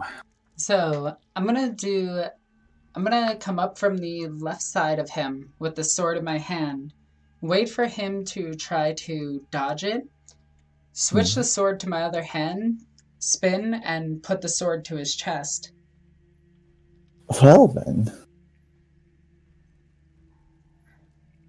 And he's just gonna sort of, smirk excitedly.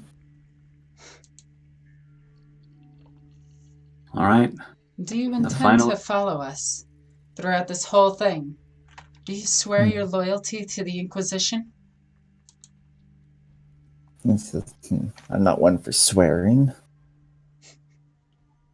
But I can say, can't think of anywhere else I'd want to go at the moment. And next round? Oof. that is... No, I'm gonna be a jerk. I'm a fake point. Oh boy. Are we really gonna fate point in this? Yeah. I mean, it's his Okay, like choice. only if you're up for it. I can hold off. I am totally okay with fate pointing it. It's fine. Ooh, I Rosalina guess I will whip- too. Oh boy.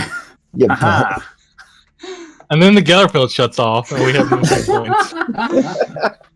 Don't worry, me and you'll be fine. Oh yeah.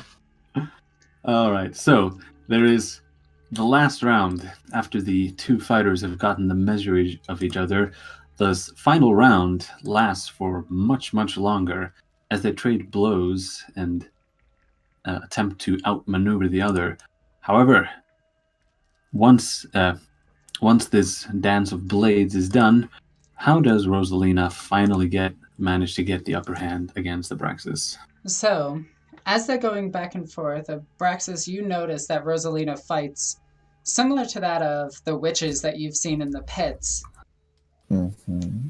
But at the last second, you catch her eyes glowing, and she's enhancing her speed with her psychic abilities. Ooh. Can I roll Synesian since I had the Castillan roll that you know that she's doing psychic shenanigans? Yes, you do have Synesians, which means you can detect it. Ooh. You also note that this is how I've been keeping up with the Eldar in the pits. Mm-hmm. And with that, I'm going to put the blade like right next to your throat.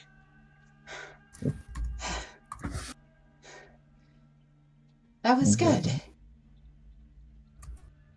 You're using powers. I'm an Inquisitor. I use all assets at my disposal.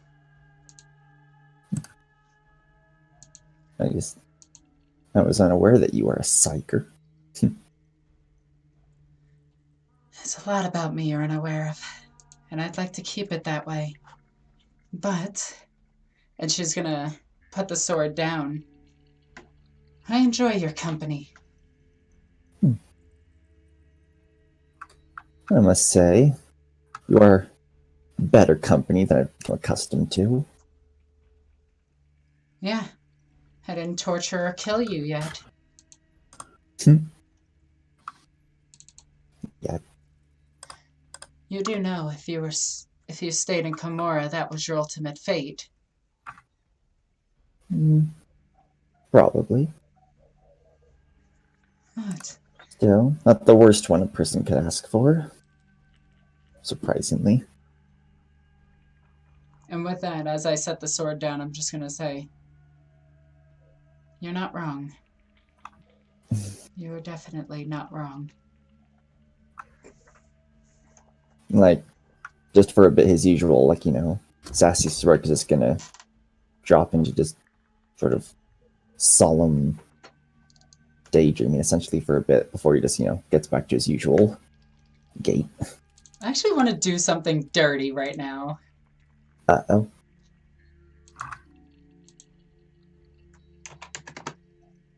Oh, let's reroll that. Barrel. Slanesh doesn't like it. Barrel. Aww. I don't get it. Slanesh really doesn't like it. But I don't perils. Can I catch that he was trying that? Yes, you can try, but Rosalina, what was it they were trying to do? I was going to see what his thought was. That's the gleam. Well, so as you attempt to read his surface thoughts, you find that there is a muddled quality to them. But do I catch what she was doing? You can feel her Trying to psychic push him. fingers caressing your brain. I thought he's just gonna stop, look at Rosalie in the eye, and just say, "You don't want to do that." And with that, her eyes are going to go back to normal. Because Psyker's eyes glow when they use their powers, which I think is cool. I mean, yeah. And I'm just going to blink and look back at you and just say, I'll peer into that head one day. Today is not it. See Tarvok if you need war gear. Mm-hmm. Okay. He's sort of gonna just stand there looking at her for a bit. And he's gonna walk out saying, when that day comes, don't blame me for what you see. And then just walk out. Right. Anyone else? Going once? Just imagining Rosalina opens her door. So let me tell you about the greater good. Get the hell out of my room! That's a freaking intervention. Varda, why is this thing in my room? Have you heard about the greater good? Alright. Greater good will come at you from the barrel of my bolt gun, alien. Boreal. Anyway, so sometime later, honestly, I need a D10 for travel. 9. Is my No. leg fixed? Is your leg fixed? Yes. Yes. With the travel time needed, your leg is. You are able to fix yourself up with help of the other tech priests. Oh, and I'm going to Is do that a something peg? really quickly. I'm going to roll Mhm. influence really quickly to acquire Lynn some damn gear. Oh, What I don't kind? need that. What kind of gear? Can I just roll this and we determine that later? I mean, yeah, we can handle it later.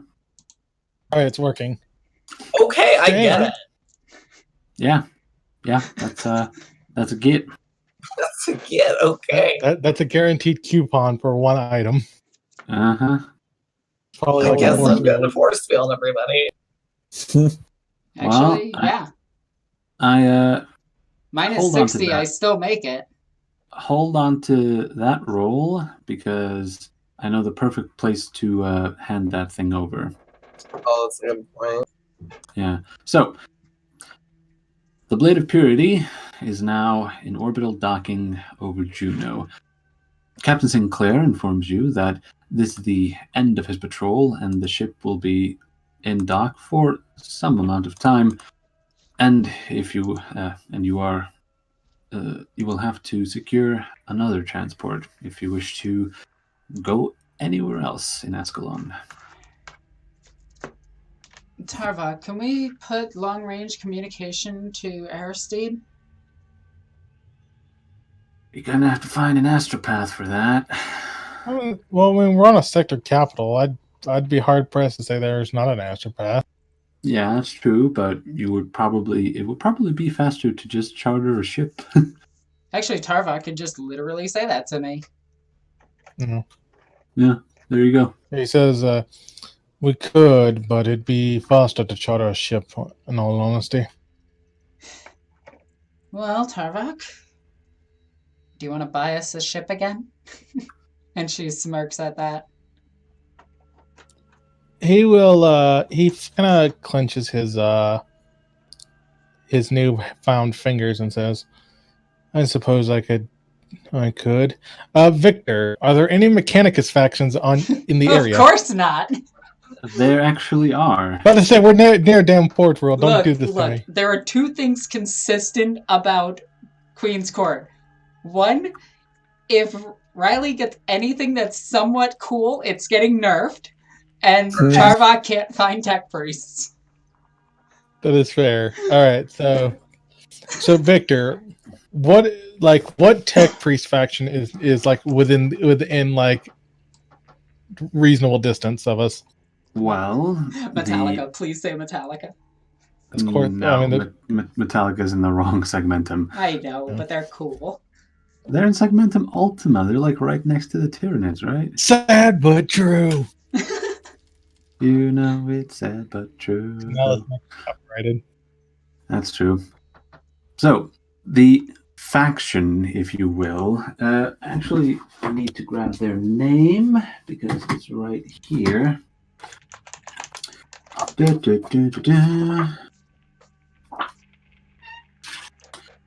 Oh boy. Oh. Two inquisitors, and I'm the one finding the ship. Yeah, well. This is just something he mumbles while he's looking. Yeah. I need to find the thing. Where is it? Flip harder. Found Actually, it. Found it. I want to... Victor, can I do Oh, what would this be under? Can I do inquiry for any of my family that may have passed through this sector? Yes, you can. And I think okay, I'm going to write this to you.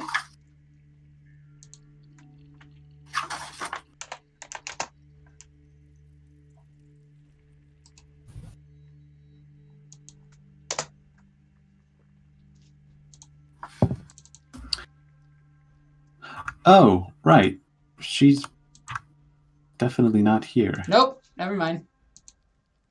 That would have been a cool nod because it's Juno. If I pass that, it would be like, has any of my family ever come through here? Yes, actually, decades ago, there was an Egoqueenalexis that came through here. Nope. For all we know, that's not even Basuna Regis that's the capital anymore. Basuna Regis could have fallen into anarchy. Yeah. Well, 300 years is a long time, so yeah.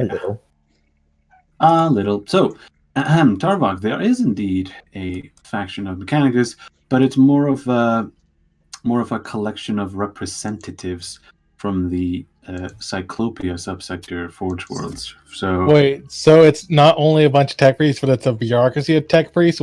Daddy's home. It's not a group of tech priests, it's called the bureaucracy.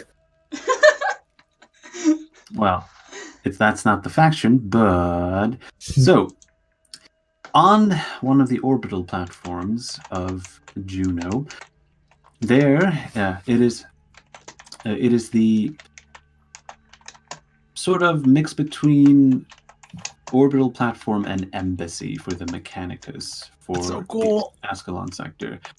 It holds what you recognize as the Quorum Primus, which represents the 5 biggest Forge worlds in Ascalon. That being Rodin 5, Cerberus Tor Theta, Sylvanus Binary, and it was like one more that I'm... Rodon 5 or 4, something like that. Roshan 5. I already mentioned that one. Oh yeah, Ferrum. That's no. I'm thinking of that's not the thing. Where is it? It is Pelen. It's a mix between Forge World and Mining World. Correct. Yes. So, Tarvok, do you approach? Do you request an audience with the Quorum Primus? Indeed, and I do not approach. I swagger in. Indeed. So, as you are given an audience, granted an audience with the Quorum Primus, and as you enter the sacred halls of the main Mechanicus temple, you can see the glory of the Omnissiah all around you in the pistons and gears that line the place. The rain is gone. Bum, bum, bum, bum. And he will feel like after being stuck on backwater planet after backwater planet, like after deep Vietnam, like he feels like a sense of calm. So, as you stand before them, you can see that each and every one is, well, there seems to be hardly any flesh left on them, so heavily augmented are each 5, and it is difficult to tell where the structure of the temple and the personages themselves begin or end. The line is quite blurred, with one of them looks to be a mess of mechadendrites more than a man. The other one seems to have 6 brains in a jar as they are lined into a caterpillar-like form. The third seems to be to look closer to a Lehman Rust tank, but lacking the main gun turret. Fourth, running low in imagination here. Let's say, fourth is hovering, and he looks to have some sort of gigantic disc around him that he seems to. Well, there are, let's say, 6. Different bionic hands that are tapping on endlessly. And the 5th appears to be, well, a gigantic, seems to be look more like a cogitator stack than an actual human being. His Vox module, the only thing that gives him any sort of human aspect. As you approach before these 5 Archmagi, a scanning laser goes over you, and you can feel the noosphere connection being established between the 5 of you. This is not going to take a long time. Let's fabricate. Oh, sorry. Go ahead. Go No, and I say, I make sure to brace myself. Indeed. So, Archfabricator Dominus Baltivarius Tarvok of the Reforged Foundry. You stand before us. Please make a request. Brothers of the Machine God, I come with the request that a great machine of the Omnisire be bestowed upon me, one that can traverse the void, one that even the stars and the warp make way for in its radiant mechanical glory, so that I may continue my mission and bring further rewards back to our sacred brotherhood. I might want to drop in a quest for knowledge reference in there too. That's going to come later. Yeah, fair enough. Request denied. On what grounds? You do not hold the appropriate rank. He said, and at this he kind of sneers and says, "My quest for knowledge has granted me rank beyond any of you." And at this point, he holds up his hand, and with a boiling spark, ignite. You see a flurry of noospheric activity between the five of them. Some of them quite would be quite unbecoming of so high-ranked magi. Keep going. And at this point, he holds up his hand, and in a spark of translucent glory, lights up the Electu in his palm. The noospheric activity dies down as each and every one of them sends out a hololith beam to scan your palm.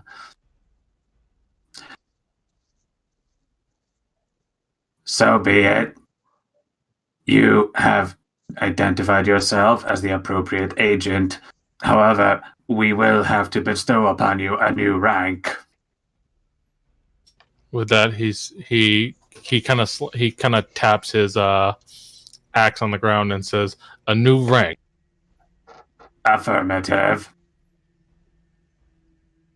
And what rank would that be? He says, raising his last eyebrow. We would grant you the rank of Magos Explorator. However, seeing how explorators are bound to the void, we will have to reallocate your ground assets. You what? It has been decided. Your request has been granted. Sacrilege. Please leave. We have 1,365 more requests to go through. Tarvok will stand there for a moment, dumbfounded, pretty much leaving his automated systems to take him away as his jaw, even through his respirator, it is obvious to tell that his jaw is dropped and his eye is shaking with an untold amount of fury and confusion. And he said, but he will ask the question, not to the council, I guess the council, but to, I'm guessing, an aide, and he'll say, "And what ship has been allocated for our mission?" We have been able to allocate an Arc Mechanicus that has recently seen refit. It is ready to deploy on your command. Actually, I don't have a name. Do you have a name in mind, Knight? Yes, I do. All right, let's hear it. And correct me if I'm wrong, Alexis, because we came up with this idea. It's the Protector, right? Yeah. It says, it will be, he says, have it. Hold on. That will actually, let me just. Go ahead. Let's have that be a thing. The Arc Mechanicus, the Protector. It is a modest ship, but I assure you, it will carry your greatness across the stars. I assume it's actually in disrepair, and that's the reason they gave it to him. Well, it's currently it's currently in dry dock and just finishing up. It's combat. It's not combat efficient. It's just there. Kinda. It's void faring. Its warp engine works. What more do you need? And to this aid, he'll just say, and staff crew. Already applied. The ship has been fueled up with its plasma engines have been fueled up. It stands ready to depart. And he looks to this aide and says, "Was this already in the works? To make such a bold move out of nowhere?" The Quorum Primus works fast. I will yield to their authority. Right. And he will Have a pleasant day, Magos Explorator.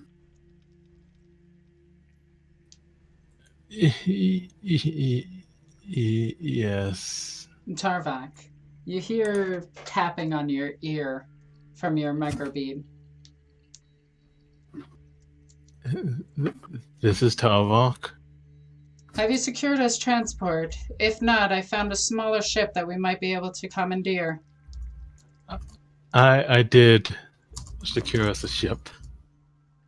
Oh, excellent. Good work, Tarvak. Yes. Report to the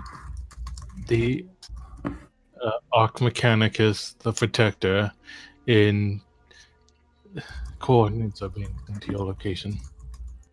Ah, you secured us an arc. Wait, I'm sorry. There must have been some interference. Can you repeat the name of the ship and class? The Arc Mechanicus Protector.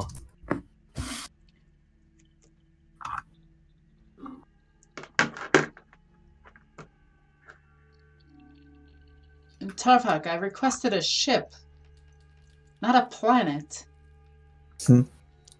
The Magi saw fit to bestow upon me the rank of Magos Explorator, removing my assets under Solium. Under whose authority? The will of God. The authority of the Omnisire. A veil that not even ours can pierce.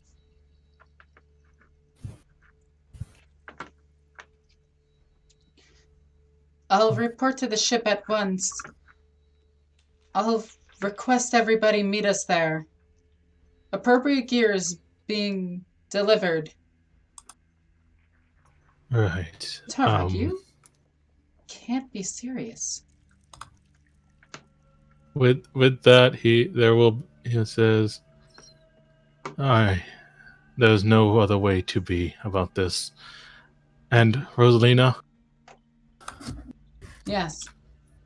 It's Archmagos Explorator Tarvok. Actually, it's not even Archmagos anymore. Is it just Magos Explorator? Yep. Oof. Just to rub it in.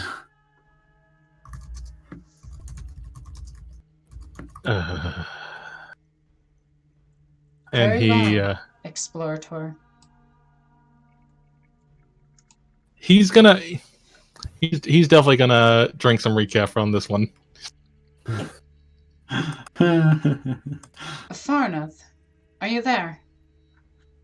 This is far enough. Go ahead. Can you meet me at these coordinates? I give her just before we meet at the ship. All right. She takes the coordinates and meets you at the ship. I'm gonna look out from the hallway at the Arc Mechanicus, and how that it's one of the biggest ships in 40K. What's this you're doing?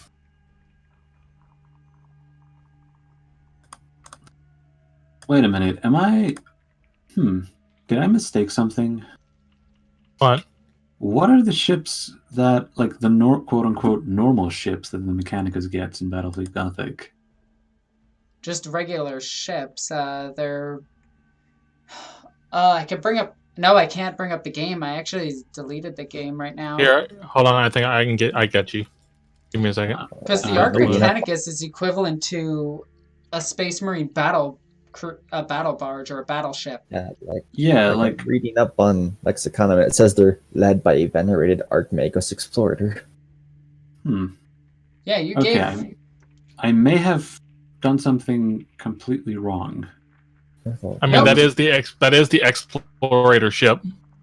I know that's true, but I was more like in my mind. I had the like the flat proud Mechanicus ships that are look like more like a stick than anything else. They're about about a little bit bigger than a Dominator class cruiser. They are huge. Are you thinking that an Archimechanicus contains a high world's worth of manufactories, refineries, power plants, laboratories, testing ranges, chemical vats, gene bays. Babe, look in Queen's Court. That's an Archimechanicus. Oh boy, I may have done something slightly wrong. Let me see. What? Well, it's not it's not like I'm going to be going around shooting this damn thing at people.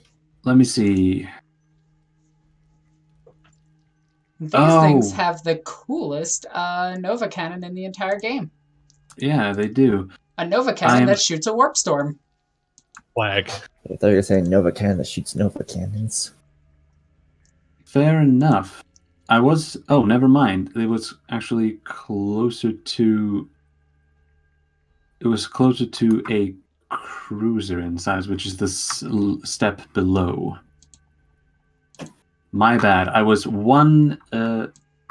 So instead of a battleship, it would be a cruiser knight. It's just called an Adeptus Mechanicus cruiser. That is why I kind of messed up. Right. So what? So what is it? Well, it just it's a cruiser. Yeah, it's all it says is Adeptus Mechanicus cruiser. Our cruiser class vessels operated by Adeptus Mechanicus fleet. Because the quest for knowledge can involve long and dangerous expeditions into uncharted space, it is important that Adeptus Mechanicus ships be heavily armed and armored. This is not only for their own protection, but those desiring to accumulate, blah, blah, blah, blah, blah. It literally... Yeah, it's just... let me post a picture. We're going with the Archimechanicus. That's way cooler. No, I'm sorry. It's too big. It has to be the step below, which is just this one. Well, I mean, if it's a step below, it's still a battleship. Yeah, it's a gigantic ship. It's just not the biggest ship that the Mechanicus has available to them. Okay. Is that okay, John? Do you mind that, Knight? Yeah, it's fine. Yeah. Sorry, Knight. I must have completely messed up. I think you can actually. Can you actually get an Archimechanicus in Rogue Trader? I think you can. You cannot get battleships in Rogue Trader. No. Oh, fair enough. Well, in Battlefleet Coronas, I think you can. But details. No, you can't. It's battle cruisers and Battlefleet Coronas, but this is all relevant. Right. So just what's it called? Retcon the discussion. Just replace the word Archimechanicus with cruiser. Yeah, Adeptus Mechanicus cruiser. The McCruiser. Yeah. Can you get an All right, last question. Can you get an Archimechanicus in Battlefleet Gothic 2? Yes. It's literally my headlining ship. Fair enough. All right, moving on. So, actually, I'm going to look... we're still in the scene where I'm looking at the ship, which is still gigantic, because that ship is still huge. It is. And I'm going to say to Farnoff, was this your doing? I had nothing to do with this, as she stands sort of dumbfounded looking at the ship and the get that you just got. You do realize that this takes away one of my biggest assets, right? You'll have to forgive me, but I find it hard to believe you have a bigger asset than that. And she looks at the ship. Tarvok is a bigger asset than that ship.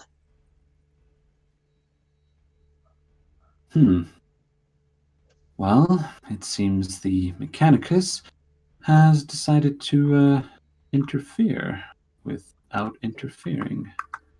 Is your comms on while you say this? Yes.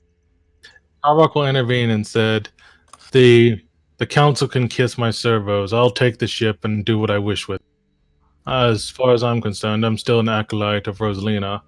If they don't like my actions, they are free to tell me otherwise.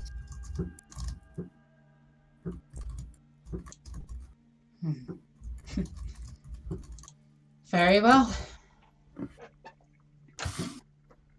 So, everyone boards the Arc Mechanicus and the Protector. Not the Arc Mechanicus. Sorry, God damn it! I have it stuck in my head now. This is bad. The Mechanicus Cruiser. There we go. Boards the Protector. Let's just call it that. And Tarvak, you're the explorer in charge. Where do you go? So first thing I'm going to do is invite all the party to the what's it called? To the command throne. Command. Nice. And Tarvok is just sitting there, quietly, like puffing on a cigar, and says, "Well, this was interesting." Yes. Not exactly what I had in mind when I said get us a ship, but it'll do. How's the weapon systems on this? Victor? I honestly wouldn't have to build the ship before I could answer that. No, just say that they're non-functional right now. Okay. Currently non-functional. They're being refitted. Yes, they're being refitted, recalibrating, and more munition stores are currently depleted. And I assume this place doesn't have enough weaponry to just spare on one ship. None that I can requisition. I am expected to be resourceful and self-sufficient. That seems fair. Our first course of action is to head towards Farenough's home. Indeed.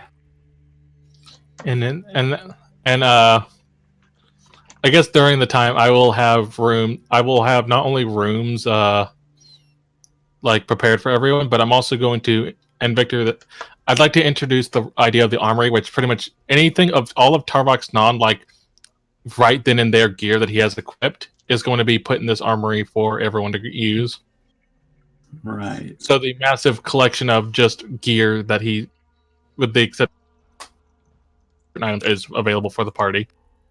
Nice. Anything that's not classified as full-on war gear. Right. All right. So, do you make it so to head to Aventine? Crew of the Protector. Engines on max. Activate the warp drives. Gellerfields on. Make way. All right. I'm going to say you were at the Mandeville Point, and and the Protector breaches the warp and heads on its journey towards Aventine. So, Waterworld. Waterworld indeed. So, as you breach out of the warp and head in system towards Aventine, you see that lovely blue globe in the distance, and as it grows ever bigger in the viewport, let's see. You find in orbit the outline of the Oath Unspoken, ready and waiting. Oh, hey, the Oath. Oh. Looks like the loving couple has made their way here. Indeed, it seems that both Anzafors have made it back to Aventine.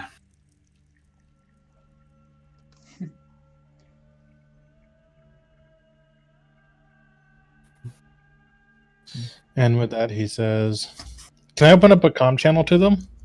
Yes, you can, but you're going to have to, you're going to have to go through all the proper channels and blah, blah, blah, blah, blah. Yes, you can. All right. Let's see. Vox, Master of the Vox Tyrannus. This is the Oath Unspoken. Go ahead, Protector.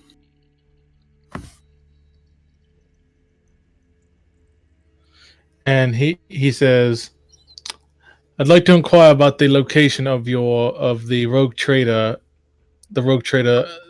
Anzathor, Aristide Anzathor, and his newly wed bride, Thalia Anzathor."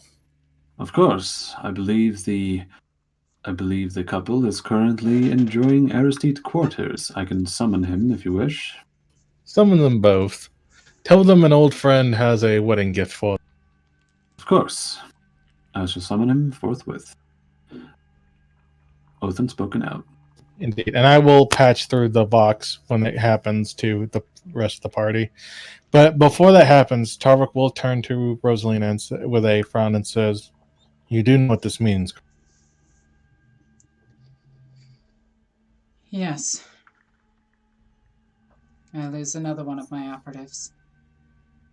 For the time being, I will perform the bare minimum to keep my assets in line, but I will always be there for you when you need me. He smiles and says, "Not goodbye, it's merely a farewell. Besides, you don't need me anymore. You've grown so much over these years. You're no longer that scared little girl I remember." She'll give you a smile and then stay close. Also, and she's gonna write something down. Once this is all done, come find me. And she passes you a small note. Indeed. And if during the missions you find Loraya, tell her father says hello. Loraya. Why does that name sound familiar? Rosalina's gonna think to herself, and I'm actually gonna roll inquiry on something with this. I want to know, Victor, if I pass. Actually, no, I'll roll it and then ask. Does that sound fair? You know what? I'm spending my last fate on this. Because I think that this would be cool. I need a 49. 42. Nice. I want to know if I saw the name Loraya on any of the transfer notifications about Tarvok losing his the Solium foundry. I'm not sure how to answer that one. Let's see. As how so? Well, I honestly. Okay, so let me set up a scenario real quick. Be really quick. We know how Nubal's on Solium, right? Right. Well, I assume that him and Karpath have been informing me about everything that happened. Ah, right. I'm assuming at some point he gave me the name of the new owner of the foundry. It is. You've not received an update on that. It has been that recent. So, sorry. Oh, I just realized that the new mechanics are probably about to throw out my goddamn Ironmonger. Maybe. We'll see. So, before the warband, excluding Tarvok now, descends down to the planet, anything anyone wants to do? Yes, this will be the last time we see Tarvok, right? Yeah, so I'm going to go and find him. Alrighty. So, Tarvok, it would be at this point where I think. Well, if anyone else wants to say their goodbyes before this, now is the time. Take care, Space Cowboy. leaves. Nah, go ahead, Lynn. Okay. Well, I'm gonna go find Tarvok. Where are you at, Tarvok?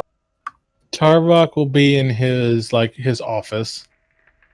I'll walk in there holding a skull of all things, and I'll look over at you and well, Tavarius Tarvok. Lynn Miller. Miller. Sorry, out of character. Why can no one mispronounce it? Anyway. It's Anyway. a strong accent. No, it's okay. I'm gonna look at you and say, after all this time, I finally got to meet you, and now we're separating. Fate is cruel in that way, isn't it? I suppose it is. It's just I had heard so much about you, me and my associates. I was so hyped up to meet you. And then I'm gonna hold up a finger and say, and then you beat me. You beat me at Regicide of all things.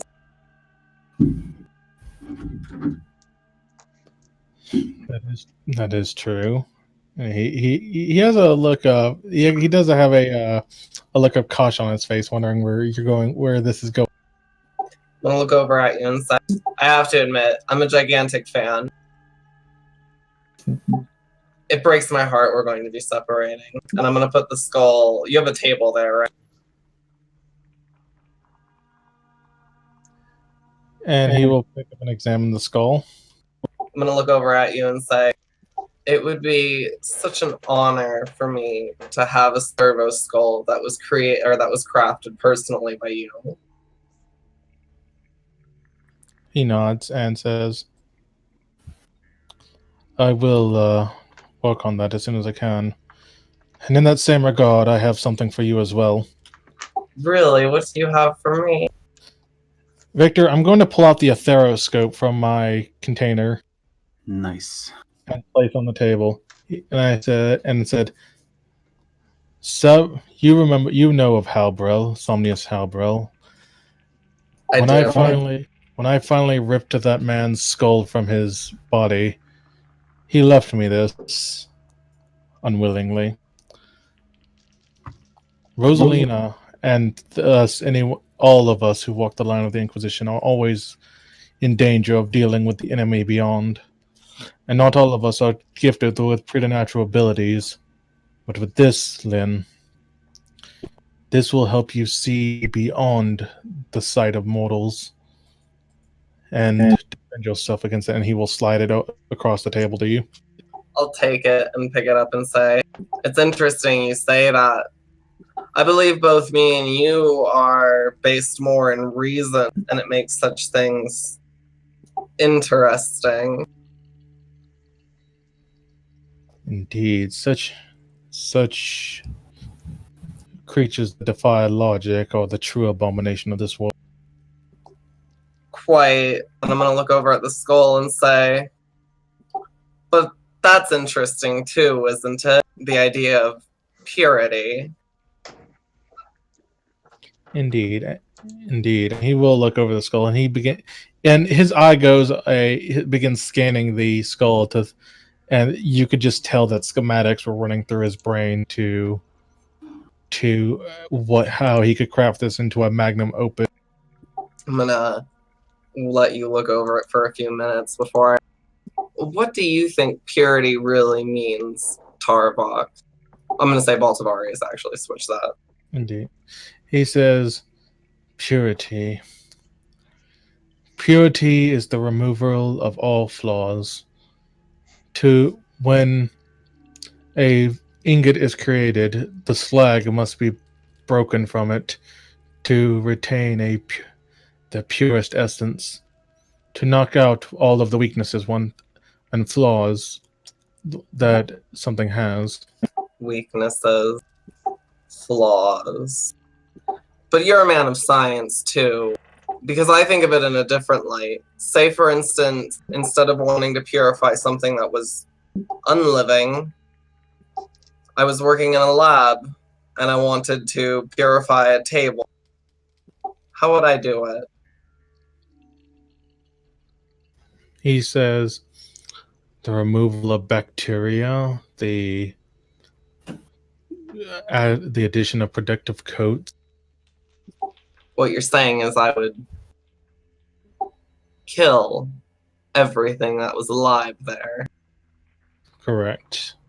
I'm gonna look back at the skull and say, I just think it's an interesting thing to use as a symbol. It's almost gruesome when you consider it in that light. It takes some thought.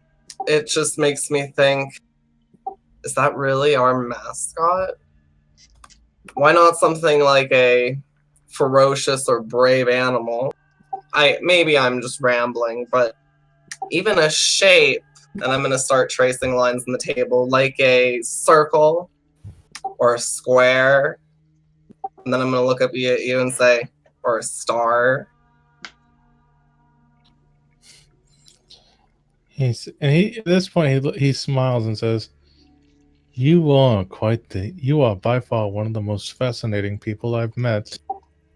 I would have to agree, and like I said, I'm very gracious I got the opportunity to meet you, because I've heard so much about you, and I know that you're a man who understands that sometimes the variables don't quite line up, add up, do they?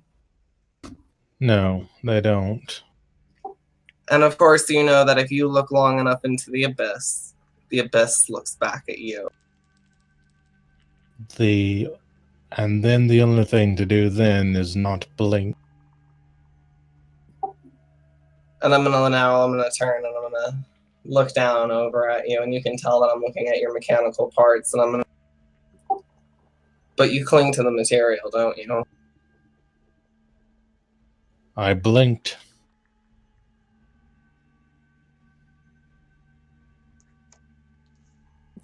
Do you still feel the same way you did before? He shakes his head no. Do you still feel love?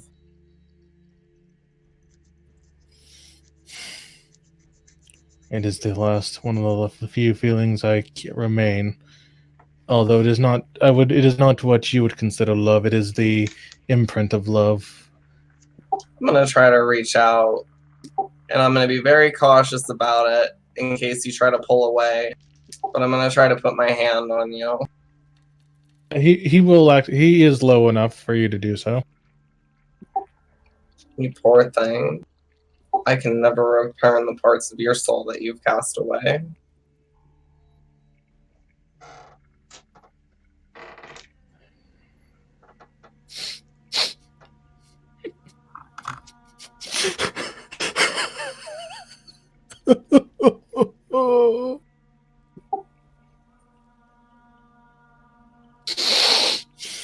I'm gonna get in closer to you.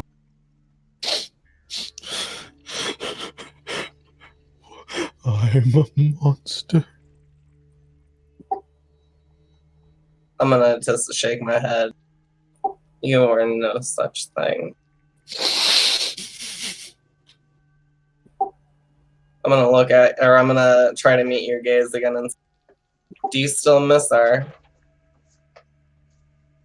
Every day. Would you like to see her again? More than anything. She might not recognize what you've become initially. She is... Even early on, I know she is by far more intelligent than I am. She loves the Mechanicus. She loves the Omnisire more than I ever could. You see, that's the thing, Tarbok. Eventually, when you look into the abyss long enough, the abyss looks back. And I'm gonna sit down next to you. And unfortunately, sometimes we dabble a bit too much. I can help you. And my intention was to come to you to offer my assistance. But I also want you to know that you've treaded too far and that you play for a different team now. Do you understand what I'm saying? With a frown and a very solemn, grim expression, he nods his head. So you understand that this invitation is not optional, and once you join us, you can't leave. He nods again. And just as I've found you, someone else will find you if you try.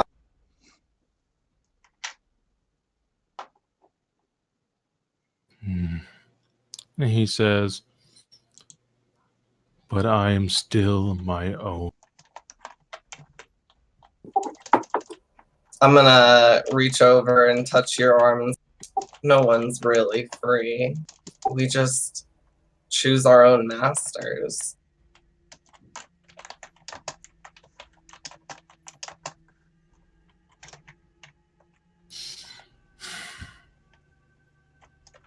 Go. And at this point, he just kind of slumps over and just pulls out another cigar. I actually leave.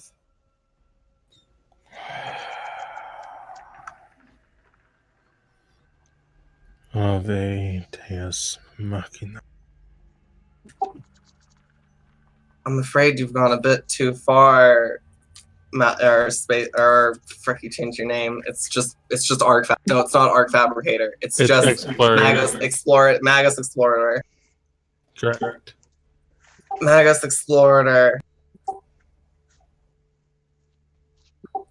There are. We will assist you, and I can help you. We can get you back to your Lariah and assist you, but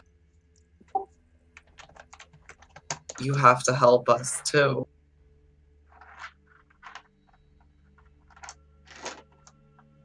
Deal. There will come a time when you hold the power to either see our plan come to fruition or annihilation. Just remember, one day you will die, and on that day there will be no way for you to escape our true masters. I pray that when that day comes, you'll have gained their favor.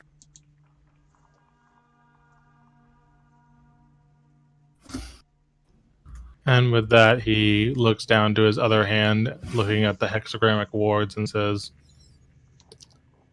"Have a nice day, Lynn." Just as easily as I found you, you know that others will find you. And Tarvok, I have another gift for you. He And I'm gonna pull out a deck of cards, and I'm gonna put it on the table for you. I examine them. They look like an Emperor's Tarot. The cards are all wrong.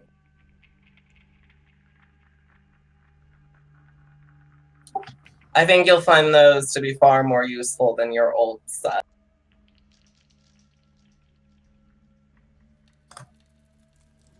He puts them in his coat pocket.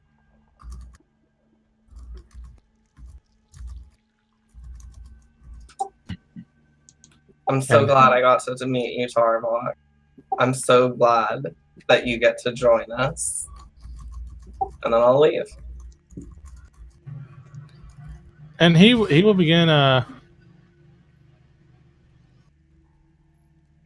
this point he what's it called? He puts the deck of cards away and begins going back to his.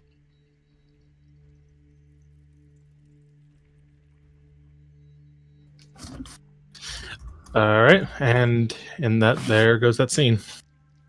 And with that, we are going to head down to the surface of Aventine. I actually need to grab that image back and whoop. What craft are we taking down there? Ooh, can we take that fancy new Mechanicus flyer? It's not a transport flyer. Is it not? Wait, yeah, it can be built as one. No, I don't think it transports. Yeah, I think there's 3 different varieties. You can build it as ground attack, air superiority, and a transport. I don't remember a transport for it. Fine. We'll go with we'll just go with an Arvis lighter then, just cause. Yeah, Arbor Slider. Take a drop pod. Whee! Common misconception is that you feel the impact in a drop pod. Well, You don't feel anything.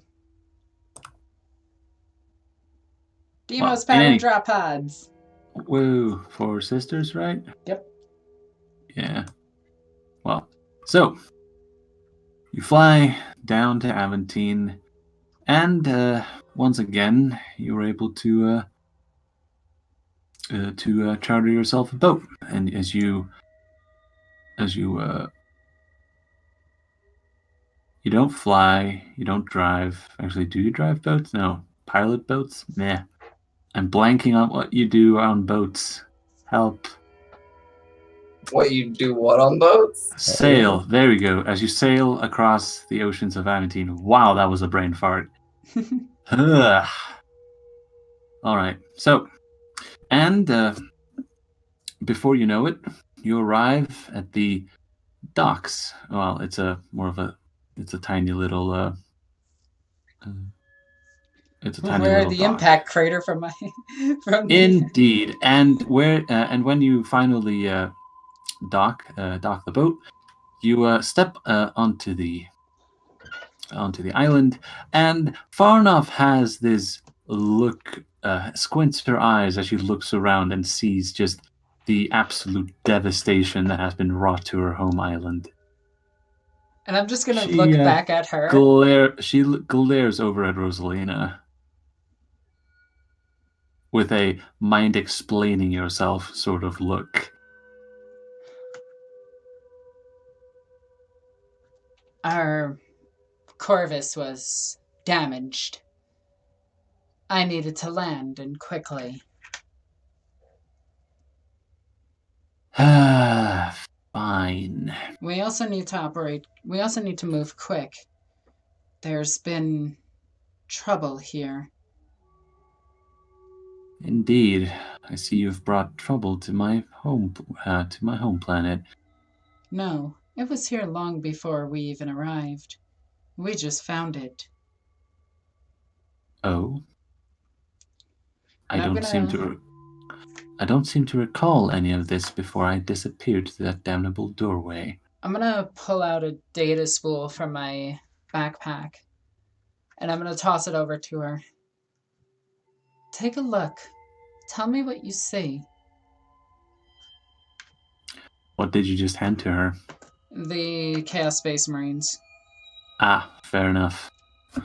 All right, so with that, Farnoff and everyone, so that would include Aubrey, the Tau, and Farnoff, and the Warband, they step up the stairs that lead towards Farnoff's manor, and you arrive here.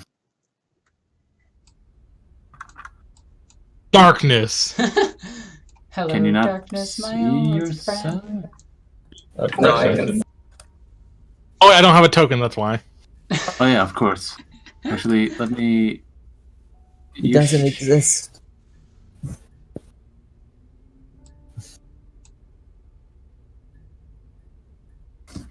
Hold on, I need to change this name. So, there we go.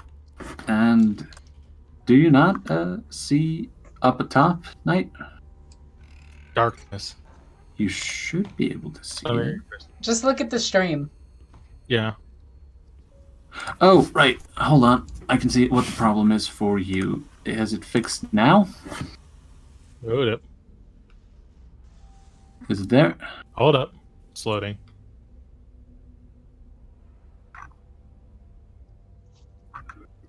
It's recalculating spleens. Splines. Oh, yep, All right. Yeah. All right. All right. Screen's fixed for me. And you see it? Correct. Alrighty. So, Farnoff is going to enter through her lovely, lovely home as she looks around, and she runs off to the side. I'm gonna actually have my Inferno pistol in hand and my sword drawn. Damn it. I'm just gonna walk in calmly. Indeed. Same. So, And I'm gonna chase after far enough. Damn it. yeah, wrong room. I'm just gonna go look around. Indeed. Lynn, you recognize this place. You've been here plenty of times. Yeah, I don't know. I'm just checking out the old house, making sure everything's in order, because we've been away for a while. Things seem to have been roughed around. However, Wait. the... Is he actually here? Yeah, he is. And he seems to be talking to another gray-haired man. Is Riza next to him? Yes, she is. She seems to be hovering above Volric, who seems to be who is leaning up against the pillar. I'm just gonna cry out Riza and run towards her. Indeed. Volric takes a step back as you approach and finds himself another pillar while you're busy with... She's gonna hug her daughter and just hold her tight.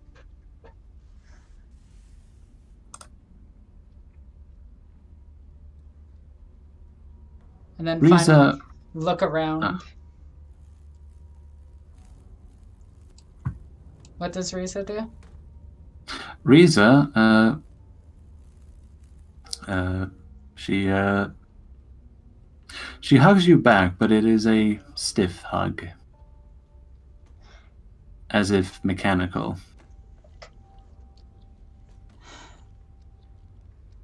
Thank the Emperor.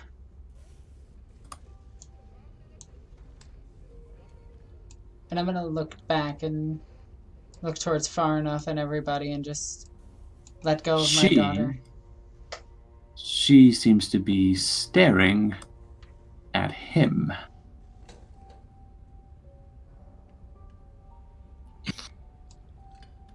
Inquisitor. Werner, I haven't seen you in an age. There we go. There you go. I forgot to mention the Cyber Mastiff that's sitting next to the gray-haired man. As you inspect him closer, you can see that he is wearing the quite worn enforcer plate of the Adeptus Arbites. Oh, it's the sound of the police. Adeptus Arbites, open up. Dang, this is making every single one of my instincts just go crazy. If I was any other character in any other campaign. And he will look. He's kind of sitting there because the barriers are actually still up that Tarvok left there, and he says, "Oh, Werner. Oh, not Werner. Ah, Farnoff. My old friend. It's good to see you." Let me guess. Hunt sent you. He was worried. I think he said something about dinner reservations with you, but he wasn't very clear. And with that, we'll continue next week. Woo! Woo! Bye. That was a session, all right. Oh, thank you. You were so good to the session. Yeah. Anyway, guys, I hope you enjoyed this episode of Queen's Court. I think we should end this with a song. Uh-oh. Well, with the final bit of the poem that was. No. Just do the whole thing, because now we have 15 people here. Go. Oh, right. Okay. Do it Let again. me pull it. All right, hold on. Can we get something to drink? Cheers. Slonzer. Let's see.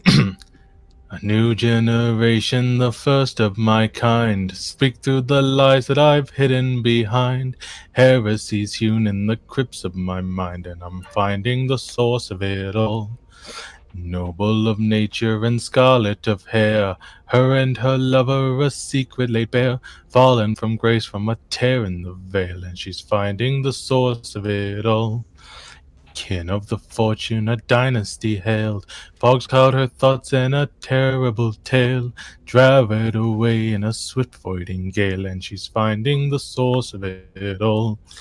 Orders of grandeur, a wolf in the night, wicked the sins that he's come to put right, a name on the bolt and a face in his sights, and he's finding the source of it all. Slave to the fear and the torturous tones, shackled to violence, abandon her own. Perhaps love will grant her the means to atone, and she's finding the source of it all. Dancer in the shadows, the man on the wall, broken to nothing and still standing tall, watching the powerful rise up to fall, and he's finding the source of it all. Lady Protector, the fist of the mind, working to deal with the alien kind. Every adventure a brilliant find, and she's finding the source of it all. Judgment made living, the hand of the law, gripping the guilty and Sarah might claw, throwing the perps into justice's maw, and he's finding the source of it all.